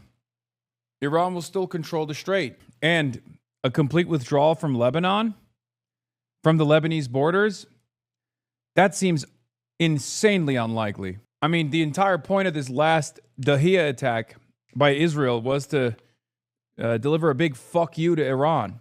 I don't think Israel is going to retreat from even striking Dahia. I suspect Israel won't even stop doing that in an effort to spoil it. Iranian Deputy Foreign Minister, the immediate and permanent end of the war and military operations on various fronts, including Lebanon, will be announced starting tonight. No nuclear deal, market manipulation. Iran gets to build nukes for 60 days undeterred based on this deal. Yeah, but they never were going to do that anyway. As they are ready for peace. I'm saying this even though I don't know yet what that official statement from the Supreme National Council will say, whether it is going to agree and accept what President Trump has just announced, or whether it is going to say something contrary to that. But the understanding is that this delay and this subsiding of the war rhetoric over the last couple of hours after the Iranians announced that the finger is on the trigger and that the response is coming shortly. Those are Iranian leaders saying that just a few hours ago. Now there is some hushing of this language. And we have talks. We have the Iranians saying to the news agencies that the leaders here are discussing and discussing these statements by the Americans. So understandably, there is something going on, not just the war rhetoric, not probably the strikes, something related to the peace deal. We don't know what it is, but it is something different from the language of just a few hours ago. And Mohammed, while you've been speaking to me, so you won't have seen it, Iran's deputy foreign minister, according to Newswires, has said that the immediate and permanent end to the war and military operations on various fronts, including Lebanon, will be announced starting tonight. He's also quoted as saying that from tonight, the end of the U.S. naval blockade against Iran will begin. Well, that means that the Iranians have now balanced their act. They have come to the conclusion that probably this announcement of a peace deal tonight is going to be a much stronger blow to the Israeli disruption process than retaliation with missiles. The understanding now is that the Iranians are going to go along with the Americans in this process, and there will be discussion. According to reformist-affiliated Intikhab, the Beirut strike may have become a turning point in the negotiations. The claim is that Kalibaf informed Trump via Qatar that the talks were being suspended. Trump then allegedly intervened directly and offered additional concessions, including on Lebanon, not clear which one, to keep the process alive. I mean, but the whole point of it was initially that if Israel strikes Beirut, if Israel strikes Lebanon, then Iran strikes Israel. I don't see this happening. I'll believe it when I see Israel retreat from Lebanese borders. Interesting what he said. He said, we will not bow down to any power, but we consider ourselves responsible and accountable to the Iranian people and their legitimate demands. Of course, by people, we mean all the people of Iran, not a specific movement or group. This, I think, answers to your question. There is anticipation and there is high expectations, high hopes pinned on the Iranian government to come to listen to the voice of reason and to consider the suffering of the Iranian people. There is a lot of voices that haven't even been expressed since the beginning of this war. The huge component of the population who are not only opposed to the government, but also opposed to probably the approach that has been taken over the last several decades in the Middle East by the Iranian leadership. And they think that it's because of the Iranian policies in the region that Iran is suffering the way it is suffering today. So these statements by the Iranian president indicate that there is some listening happening, some listening going on to the people in the street, to their demands, to their needs. Not all of them are on board. Not all of them are supporting this war, even if they didn't talk about it. And those who support it, many of them support it out of a feeling of nationalism, not because they support it in principle, even though it is a war of aggression and it hasn't been triggered or started by Iran itself, but they think that Iran could have avoided it has it adopted different policies in the region and in its relationship with it. Does this mean Iran abandoned Lebanon? I don't know, because for all intents and purposes, Donald Trump says there's a deal. Iran says there's a deal. And Iran says, or at least the Iranian side is saying, that Iran's deputy foreign minister says the text of the MOU will be published after official signing. Iran's deputy foreign minister says MOU does not mean trust in the enemy. Iran's deputy foreign minister, negotiations for final deal will be held in a period of 60 days. And the claim is that Trump is going to force. The claim on the Iranian side is that Donald Trump is going to force Israel to retreat from Lebanon. I don't believe it. I will believe it when I see it. I think Israel will do exactly what it's done so far, which is keep bombing Dahiyeh, keep bombing Beirut, keep pushing into Lebanon. Free opening of the Strait of Hormuz, and simultaneously herewith authorize the immediate removal of the United States naval blockade. Ships of the world, start your engines, let the oil flow. Iran's deputy foreign minister has responded in the last few minutes. He says that the immediate and permanent end to the war and military operations on various fronts, including Lebanon, will be announced starting tonight.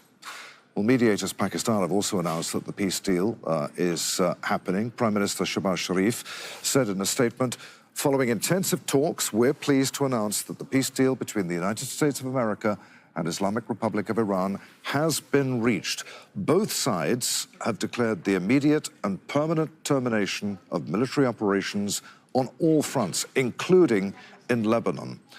The official signing ceremony will be on Friday, the 19th of June in Switzerland. With the agreement now in place, mediators will facilitate a series of meetings this week.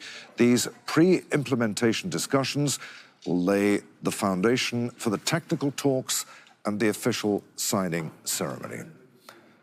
Al Jazeera's Mohammed Val is live for us in Iran's capital, Tehran. Noor O'Day is following Israeli reaction from Ramallah in the occupied West Bank. As correspondent Kimberly Halkett is live for us in Washington. Kimberly, let's start with you. Walk us through what has happened in the last hour with this, first of all, a Wall Street Journal report stating that President Trump was going to make an announcement, and then he did. What did he say?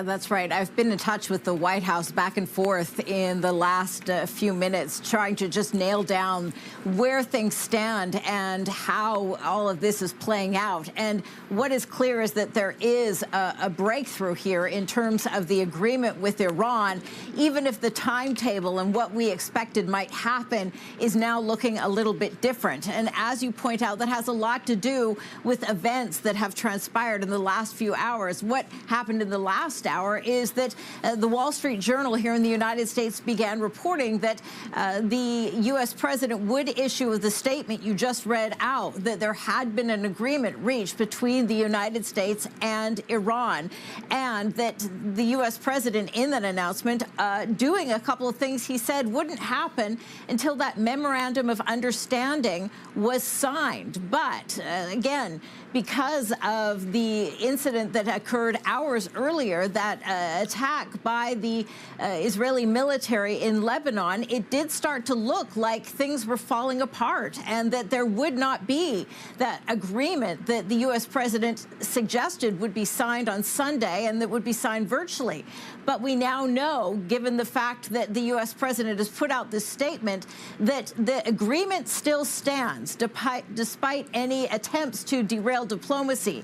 Things are in place, but that virtual signing is not going to take place on Sunday. But according to Pakistan's prime minister, it will now take place in Switzerland on June 19th, and that there will be discussions leading up to June 19th in order to get things, those T's crossed and those I's dotted in the memorandum of understanding. So this is significant because the U.S. president promising that by Sunday there would be a deal laid out, and now announcing in the last hour that that deal with Iran has been finalized. In his Truth Social post, the president said that the Strait of Hormuz is open. Just how important is that for him and for the United States right now?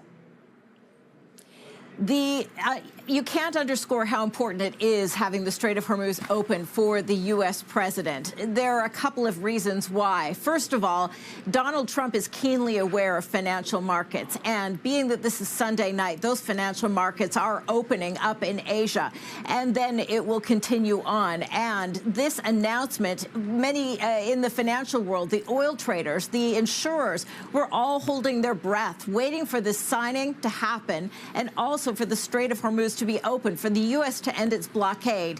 If that didn't happen, the impact on the financial markets would be devastating. So Donald Trump, knowing that, was good on his promise that this would be delivered on Sunday. But he also had another reason he needed to do that, and that was because of domestic pressure here in the United States, not just because of the price of oil and the concern that that would translate into higher consumer prices, but also politically. The U.S. president not only under enormous pressure to deliver on this deal because of his Democratic critics, but also for those hawks within his own Republican Party who insisted the U.S. president needed to get this done. Earlier when we were talking, Kimberly, you sounded a note of skepticism about all of this.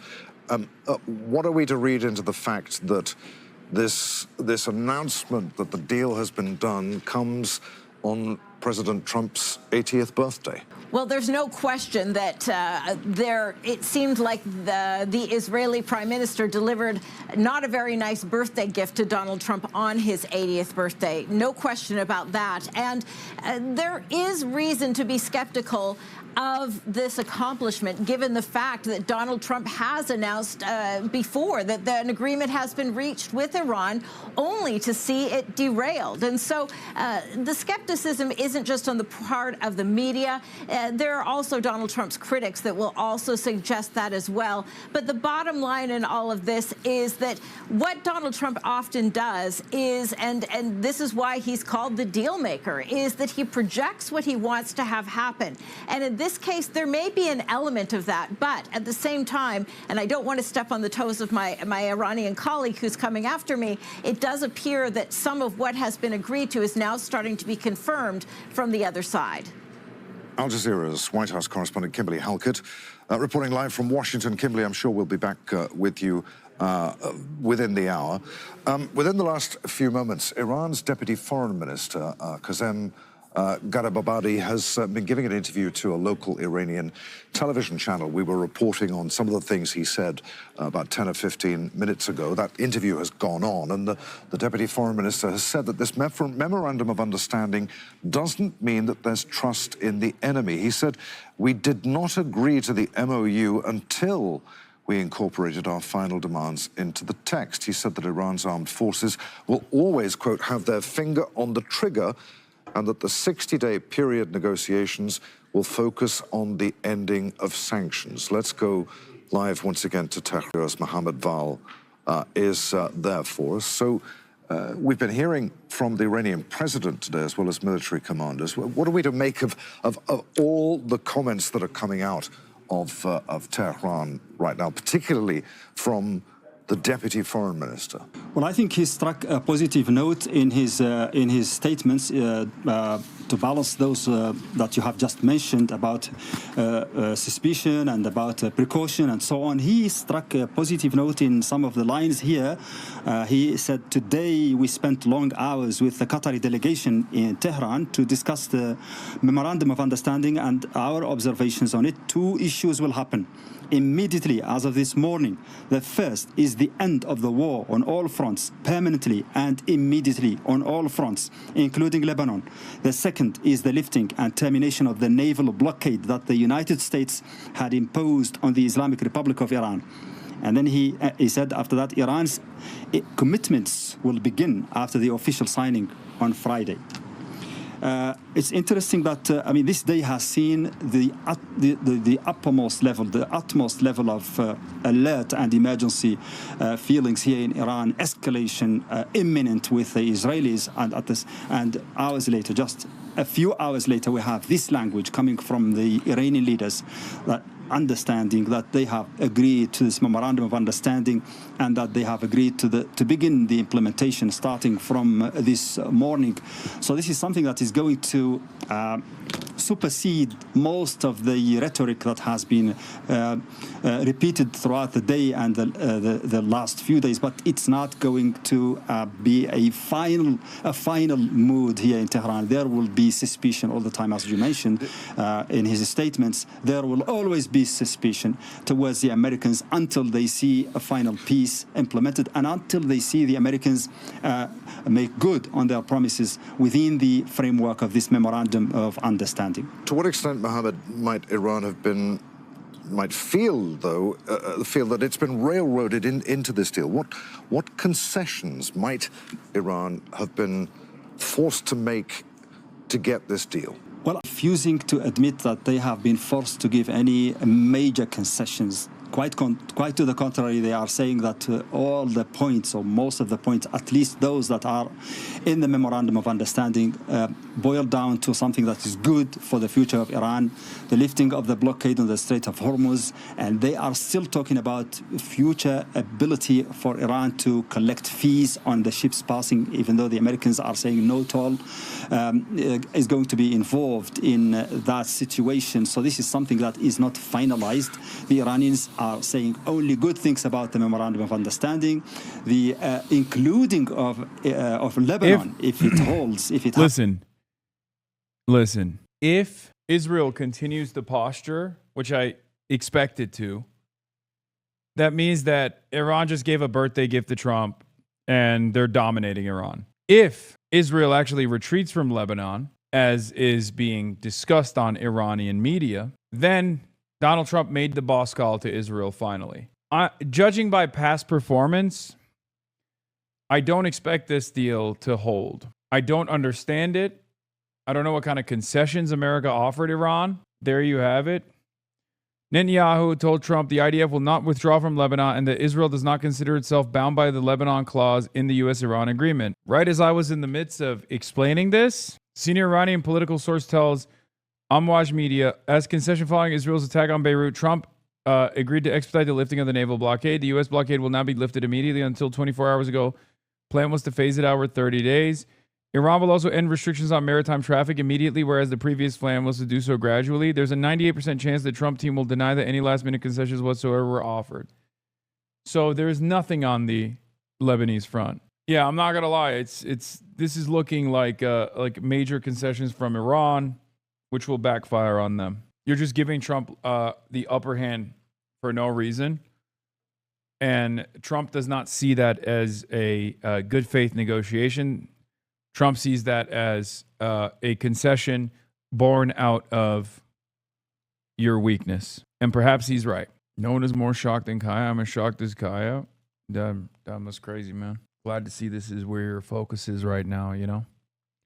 While we're covering adult events. A comedian in our midst. Israel's withdrawal from the Lebanese border looks very much like it will not be signed until Israel is compelled to withdraw from Lebanon, which brings us straight back to the problem of incorrect assessments. The two sides have left the ball in a third party's court, and that third party does not want any fucking deal. Yeah, you know, the entire bombing Beirut, try and spoil the U.S. into full conflict with the hopes of destroying Iran. Yes, I know what the Iran deputy foreign minister is saying. It doesn't really mean much. I'll be honest. It doesn't mean anything at all. Who's won the situation? Nobody. This is just an additional concession that Iran gave the United States of America, just a birthday gift that Iran gave to the United States of America, and a birthday fuck you that Benjamin Netanyahu gave to the United States of America. Hezbollah sites in response to the group firing into northern Israel. Lebanon has been a major sticking point in the negotiations with Israel. Marandi saying that Israel will withdraw from Lebanon is, I'm sorry to say this, meaningless. Okay? Utterly meaningless. Even the foreign minister of Iran saying America gave us assurances that Israel will withdraw is utterly fucking meaningless unless they have the sufficient military deterrence to back up, to actually force Israel to do this. It's not, this is, I'm sorry, this is just wish casting. Okay? This is just wish casting. Netanyahu's stupidity broke the deadlock at the negotiating table. Contrary to some speculation, there was no final text until his criminal attack forced Trump to accept Iran's demands, especially on Lebanon. Yeah, except he's not going to, Benjamin Netanyahu's not going to retreat on Lebanon. It's going to be with us for a while. Until they do. Appreciate the time and perspective. Until Israel withdraws from Lebanon, even though Netanyahu just said he will not withdraw from Lebanon. If Israel does not withdraw from Lebanon and Iran does not actually establish military deterrence once again, then all Iran did was concede to Israel's demands and America's demands. That's it. The demand to open the Strait of Hormuz. Agreement or an agreement of some kind. We will follow the details here in the CNN newsroom. Greg Ferguson. Yeah, I know. Iran Deputy of Foreign Ministry. MOU will be signed Friday in Switzerland. Delegation heads will discuss arrangements for future talks. U.S. commitments, ending the war, lifting the blockade, releasing assets will be verified. Entering 60-day negotiations is conditional upon U.S. fulfilling these commitments. Why would Iran agree? I don't know. To end, and that's what we're seeing happen. And certainly there's a lot of pressure, not just from the U.S. side, not just from the Iranian side. I mean, my honest assessment of it, do you want to know why I think Iran agreed? Because America fucking bribed them. That's what I think. I think America gave him a sweetheart amount of unfrozen assets that gave them enough confidence. That was what I suspected could happen, as I warned about over and over again. You know, I suspect that's what took place. Businesses, they do not want to see the war ended. So it would not be surprising if in days to come you hear about drone strikes, missile attacks. Remains to be seen. Is this a memorandum of understanding that we're signing here for the next 60 days, a wait-and-see effect? I think everybody needs to take a breath here just to see how this deal works itself out, because we've been here before, maybe not with a full signing of something, but before we pop the champagne here, particularly in the West, we. If Israel refuses to retreat, doesn't that free Iran to strike Israel without America intervening? They have the deterrence, don't they? They have plenty of missiles, and America's shortage on defensive missiles is the reason America might decide not to defend Israel and claim it's Israel's responsibility to leave Lebanon. Yeah, I don't think that that's ever going to happen. I think America would defend Israel down to the bone. Okay? I don't think there's a world where America tells, because you know what's easier for America to do? Get Israel to retreat from Lebanon. A country that can't stop its junior partner in air quotes, from retreating on its belligerent foreign policy in the region, when the cost is not only for America far too great, but the rest of the world far too great, is not going to stop defending that country militarily. America will literally deplete their munitions till the very end to defend Israel. The much simpler move here would be to restrain Israel, which America's not doing. The crux of that. And what we've seen actually in the last 48 hours is Hezbollah continuing to launch rockets into Israel. And so what we have to see in the next few days, of course, while Iran and the United States say that there's a ceasefire, Iranian Deputy Foreign Minister Qasem Gharibabadi. Yesterday, a Qatari delegation was in Tehran to help finalize the negotiations. More than 15 hours of talks were held, during which we proposed amendments that were ultimately accepted. 2 immediate steps must take place in the early hours of this morning. First, an immediate and permanent end to the war on all fronts, including Lebanon. And second, the end of the naval blockade. Our own commitments under the agreement will take effect beginning on Friday. Despite successive official denials by the Americans based on parts of the negotiations, the UAE is committed to releasing $10 to $20 billion of Iran's financial resources, with the recent $3 billion shipment counting as the first part of this agreement. Yeah, I think that's what it is. I think they just decided they're not going to punish Israel if Israel does whatever the fuck it wants in exchange for money. The money in and of itself is seemingly a good enough sweetener for the Iranian side to believe that America will abandon commitment, which they won't. We're at the bone. We don't have enough missiles left to defend. Okay, chatter. I don't disagree with you. I think that America's munitions have been depleted. However, don't you think that a much better way to save face in this circumstance would be for Donald Trump to restrain Israel? This way, Benjamin Netanyahu gets to say, look, what can we do? We got restrained by the United States of America. This way, Trump looks good in the United States of America. It's literally a win-win-win. So the fact that they're not doing it means that Israel, I think, still is seeking out the continuation of the conflict. Israel's goals here have always been to draw the United States into more and more escalation that will lead to a full-blown military invasion of Iran. No matter what the cost is to the rest of the region, no matter what the cost is to the United States of America, this has been Israel's goal, because Israel recognized early on that they didn't have enough espionage capabilities to infiltrate Iranian society and cause mass unrest and protests.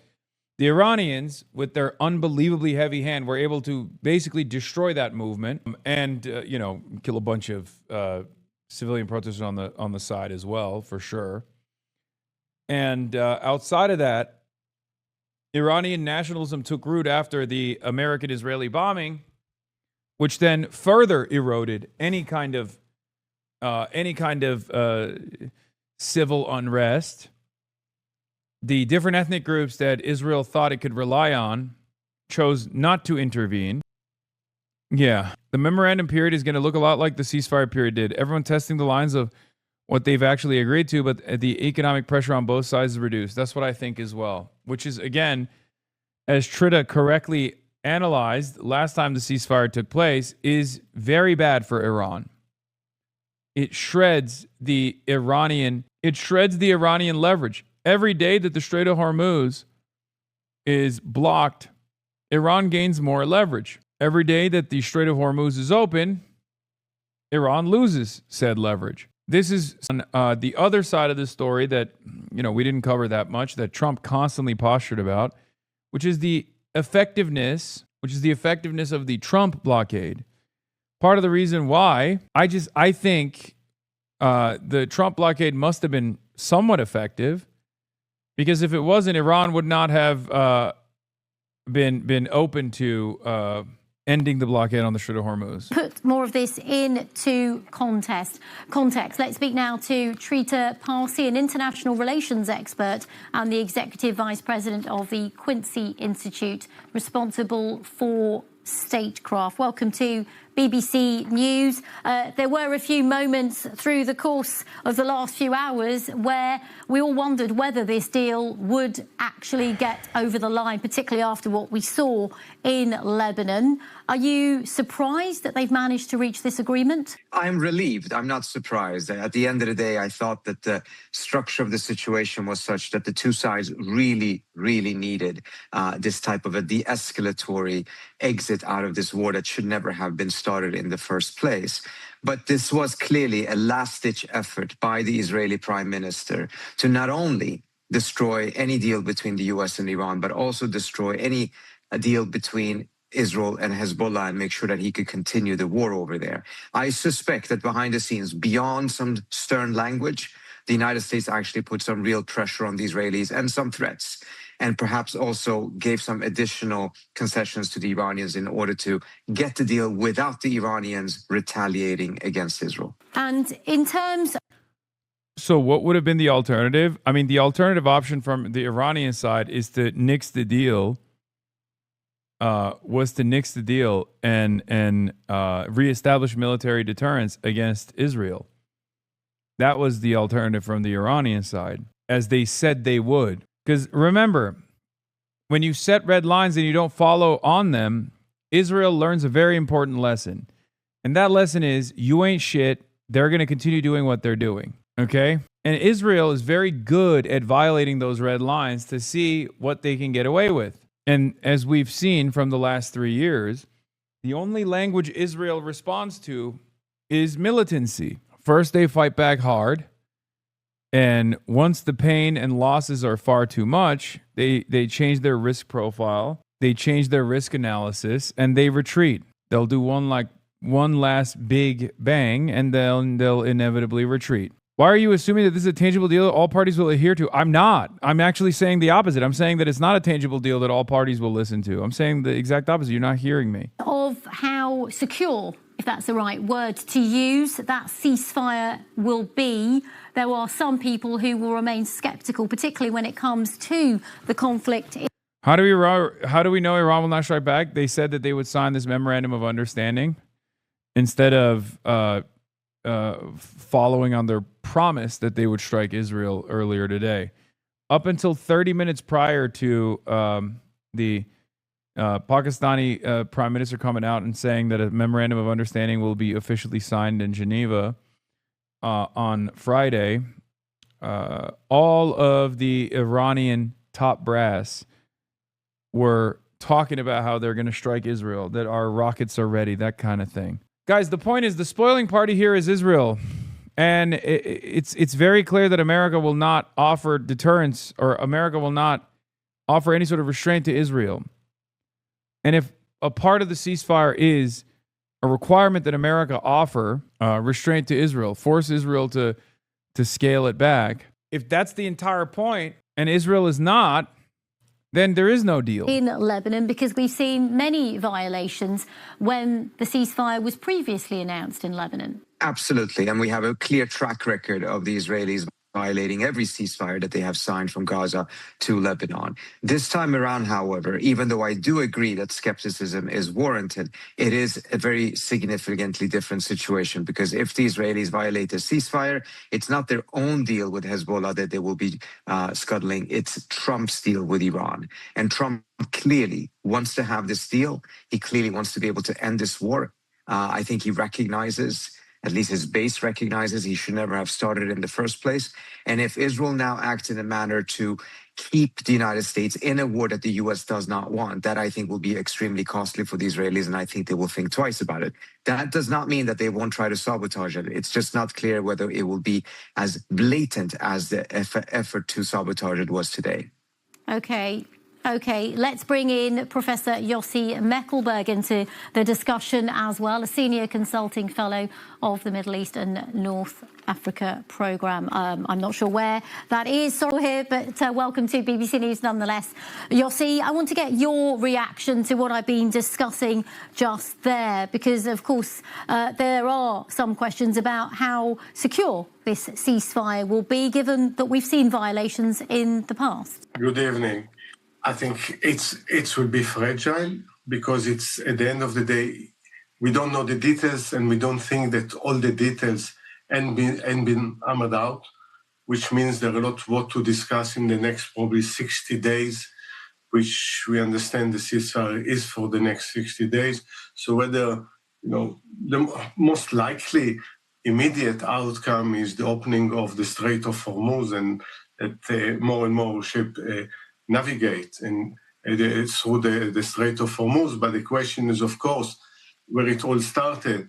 What happens with Iran's nuclear program, with the highly enriched uranium, with the future enriched uranium, even of lower levels, supporting of proxies, ballistic missiles, and then come the issue of Lebanon and Hezbollah. So we need to see more details. And we saw the question if this is not the case of kicking the can down the road. And Trita, I'm just going to bring you in as well, because we've just had a statement on the Reuters news agency quoting Iranian state television saying Iran has forced to the US to accept the peace deal. I'm not really sure how it's phrased it, forced to the US. I'm assuming that means forced the US to accept the peace deal. What do you read into that? Of course, it's unclear. We're just monitoring state TV ourselves. But what do you make of that half sentence there? Well, I think on the Iranian side, in the last couple of days, there's been an effort by hardliners or ultra-hardliners to really scuttle the deal. They even organized protests outside of the Iranian foreign ministry, calling for the execution of the Iranian foreign minister because of his role in negotiating this deal.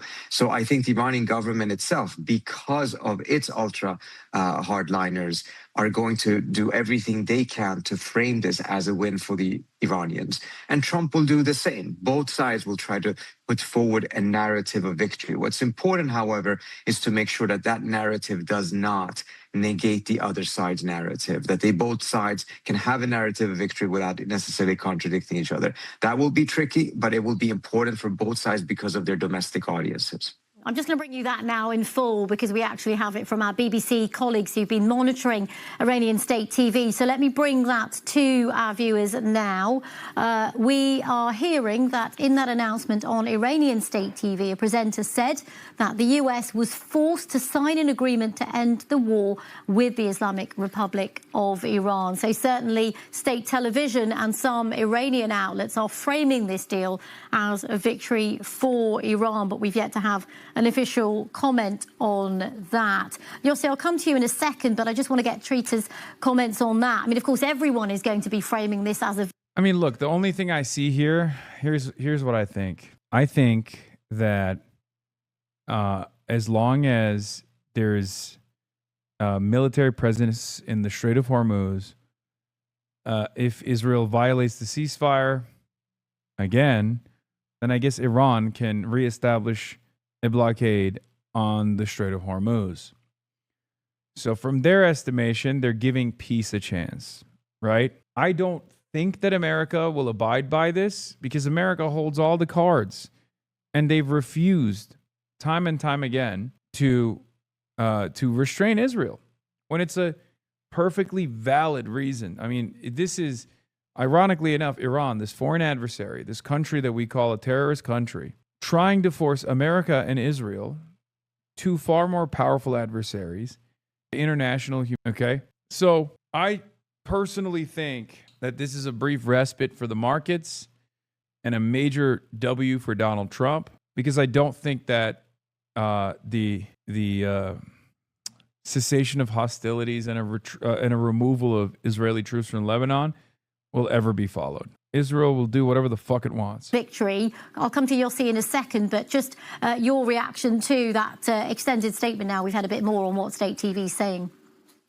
Look, at the end of the day, it's really going to be important to see what the details of this memorandum is, because both sides have been sending around various versions of it. Some of them seem to be quite exaggerated.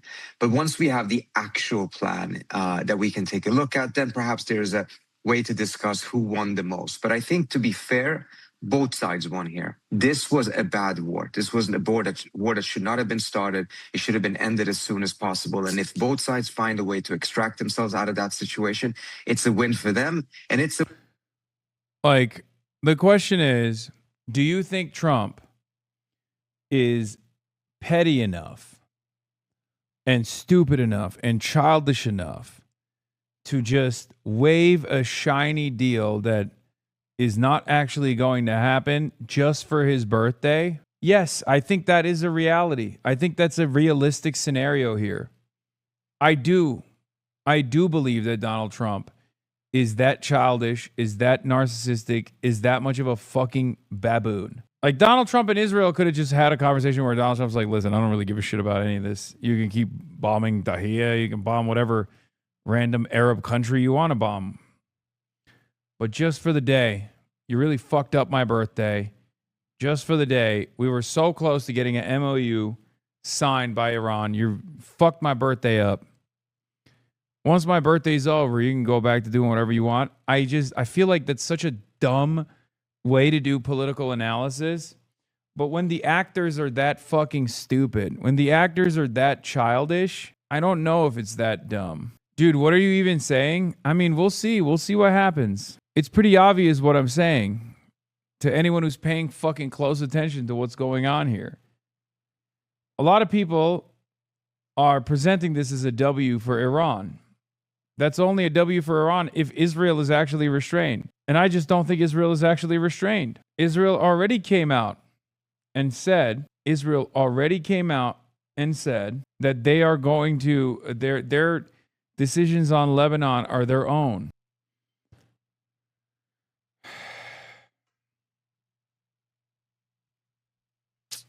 They just said that. Benjamin Netanyahu came out just now. What did that chatter say? I missed it.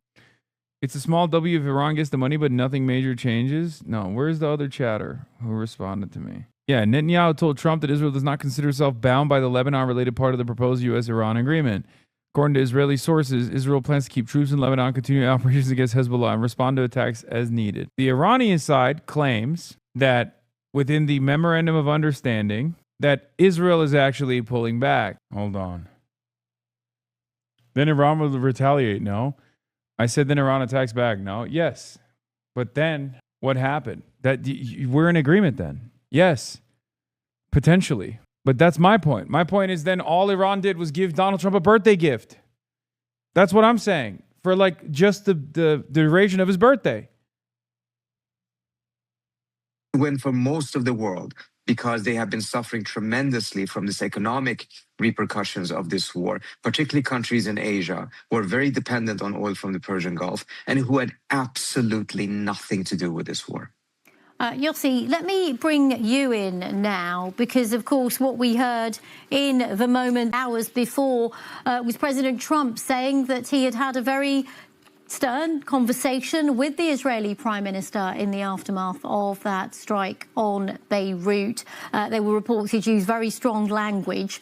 Where does all of this leave Prime Minister Netanyahu? And in some ways, was he pressured into agreeing to this? Yeah, and I think this brings back to the question of how to frame this deal. And again, when we see the details, we'll see also who come, better off out of it, but definitely not Netanyahu in this sense. Because the promises, and not only in the case of Iraq, it's also Iran, forgive me, but also in Hamas and Hezbollah is promising absolute victory. And definitely this is not the case in any of the fronts. What actually Israel finds itself, that with open fronts, and still right now with troops occupying parts of Lebanon, unfinished business there, and the north of the country is not protected. Israel is occupying 60-70% of Gaza. The situation in the West Bank is deteriorating, and Netanyahu is few months before election, while there is an obvious, open and very public rift with President Trump, the closest ally of Israel, the United States. So that's put him very open to criticism from opposition in election that probably will take place sometime late September or early October. Okay. Thank you very much, Yossi. We'll be back with you both in a second. Don't go away, but we've got some more updates on this breaking news story because we now have an official reaction from Iran on the announcement of... I was on the phone, chatter. Of that ceasefire agreement between America and Iran. Iran's deputy foreign minister saying the immediate and permanent end to the war and military operations on various fronts, including Lebanon, will be announced starting tonight. And from tonight, that statement continues. The end of the US naval blockade against Iran will begin. So now we've had reaction from all the relevant parties. Of course, this news was announced by the mediators, Pakistan. Let's bring you back in, Yossi. I mean, the timing of this mustn't go unnoticed. This is President Trump's 80th birthday, and he has some very good news to share. He's been trying to get this over the line for a long time. He's been applying pressure, particularly as we've discussed just then, on Benjamin Netanyahu. There are many sticking points, but for now, it looks like they've been overcome. Yeah, it's a bit of an artificial deadline for negotiations, the birthday of the president, but obviously we know when it comes to Trump, it mainly is about him. It's also the World Cup, which he wanted to end this war before the World Cup started, and it doesn't happen. And most importantly, it's the time that's leading to the midterm election. There are pressure within the United States. So all of this.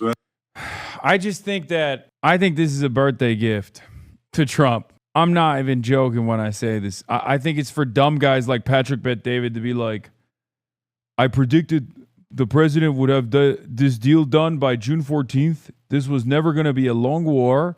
Congratulations to the president and his team for getting this done by his birthday.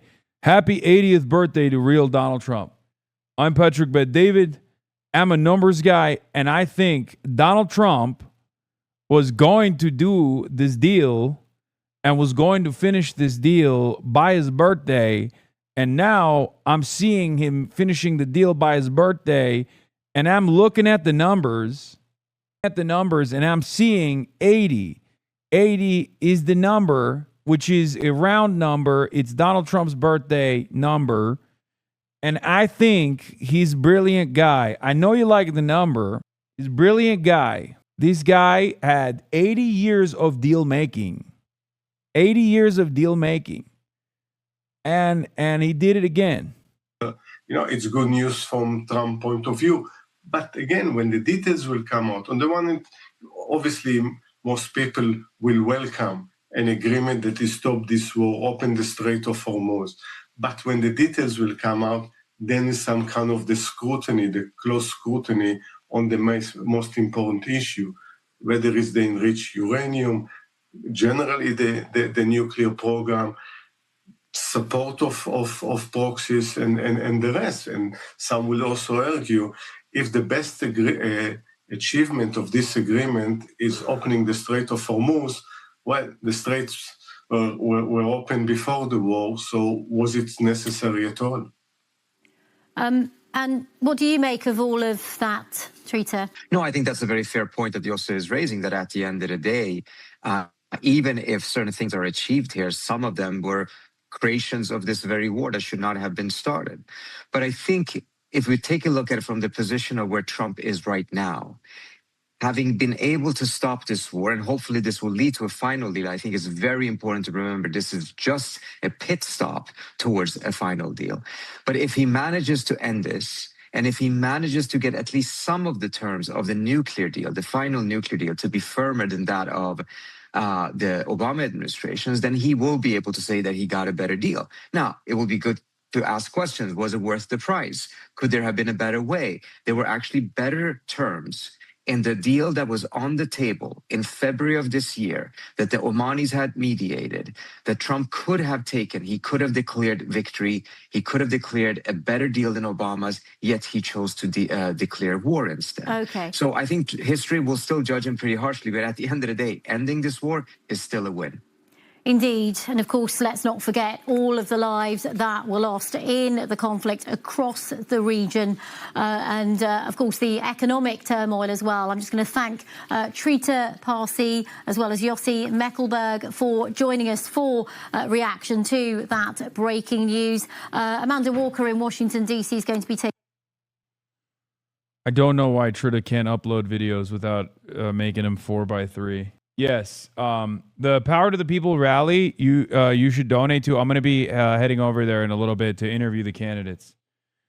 Okay?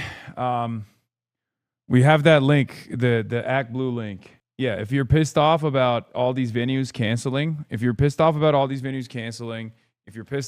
the actions being taken by all these private venues because they're terrified of the type of things that Maylot Quiros is fighting for, Justin Pearson is fighting for, go to secure.appblue.com/donate/Power to the People rally.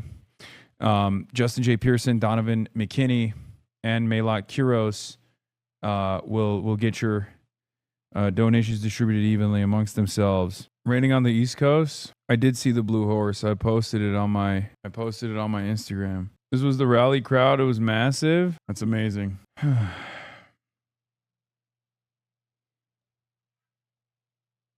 Let's go. We were over 60K people. 60,000? I doubt it. I mean, it does look massive, but I don't think it was 60,000. There are people to the left and right too. I would say maybe 6,000.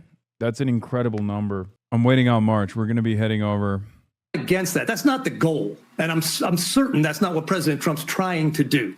Okay, but in the list of things that are distinct possibilities, I think remnants of the hardline IRGC leadership are going to cause trouble. And they're going to have to be dealt with one way or the other. Maybe they can be dealt with internally. Maybe there's a deal that keeps them in their lane without, turning this into a quasi-shooting war. Or maybe, some missiles need to fly in through some bedrooms again, and they need to be taken out. Either way, it's better for us to be dealing with the civilian government, because that to me shows a path towards the potential for, say, a national referendum on choose what they want for their next government. Dangle a bunch of carrots, a bunch of Gulf money, a bunch of... Okay, well, these guys are fucking irrelevant. Their analysis is irrelevant. Everything they're saying is stupid. Kazem Garibabadi says we will take our own measures. We witnessed breaches from the other side, as I said. But I mean, you did witness a breach this morning from the other side, and you continued along with the memorandum of understanding. So clearly, it's not working. Because there are new realities on the ground in the region, and the arrangements in the region, and even the order has changed. It is not going to be the previous status quo. So that's why I think the United States is dealing with Iran based on the terms that have been mentioned in the MOU. And I think what is important currently is that we are facing three angles to the MOU. One is the drafting, which has been done and is complete. The second is the interpretation. We are in the phase of interpretation. Every side will try to somehow give a narrative in its own favor. And the third will be the implementation phase. Adrian, it is important to take note that this is not about the end game. This is just a new beginning. Iran's mayor says the 14-article draft memorandum of understanding between Iran and the U.S. includes complete lifting of U.S. naval blockade within 30 days, would suspend sanctions on Iranian oil and petrochemical sales, immediate permanent halt to war on all fronts, including in Lebanon, reopening the Straits of Hormuz within 30 days under Iranian arrangements, necessary for U.S. and allies to present reconstruction plans for Iran amounting to at least $300 billion, envisages 60 days of talks on nuclear issues and full sanctions. I mean, this is just the Iranian. This is the Iranian assessment. This is the Iranian demand. Draft excludes Iran's missile program and support for resistance groups from final talks. Calls for release of $24 billion in Iranian blocked funds during talks. Half of Iran's $24 billion blocked funds must be available before final talks start. Final Iran-U.S. agreement would be endorsed by a UN Security Council resolution. Netanyahu can't stop the wars because the Israel that he created is a momentum entity where Zionism is fanatically aggressive ideology like Bolshevism or Nazism that needs to keep attacking and expanding in all directions. Why would you compare it to Bolshevism, man? Nazism is right there. You don't have to fucking compare it to Bolshevism. At the same time, the IDF cannot fight without U.S. intelligence, arms, and logistical support so that it's somehow severed in Lebanon to maintain a deal with Iran. I expect Israel to pivot to attacking Syria or attempting to finish the genocide and ethnic cleansing of the Palestinians. All right, March is here.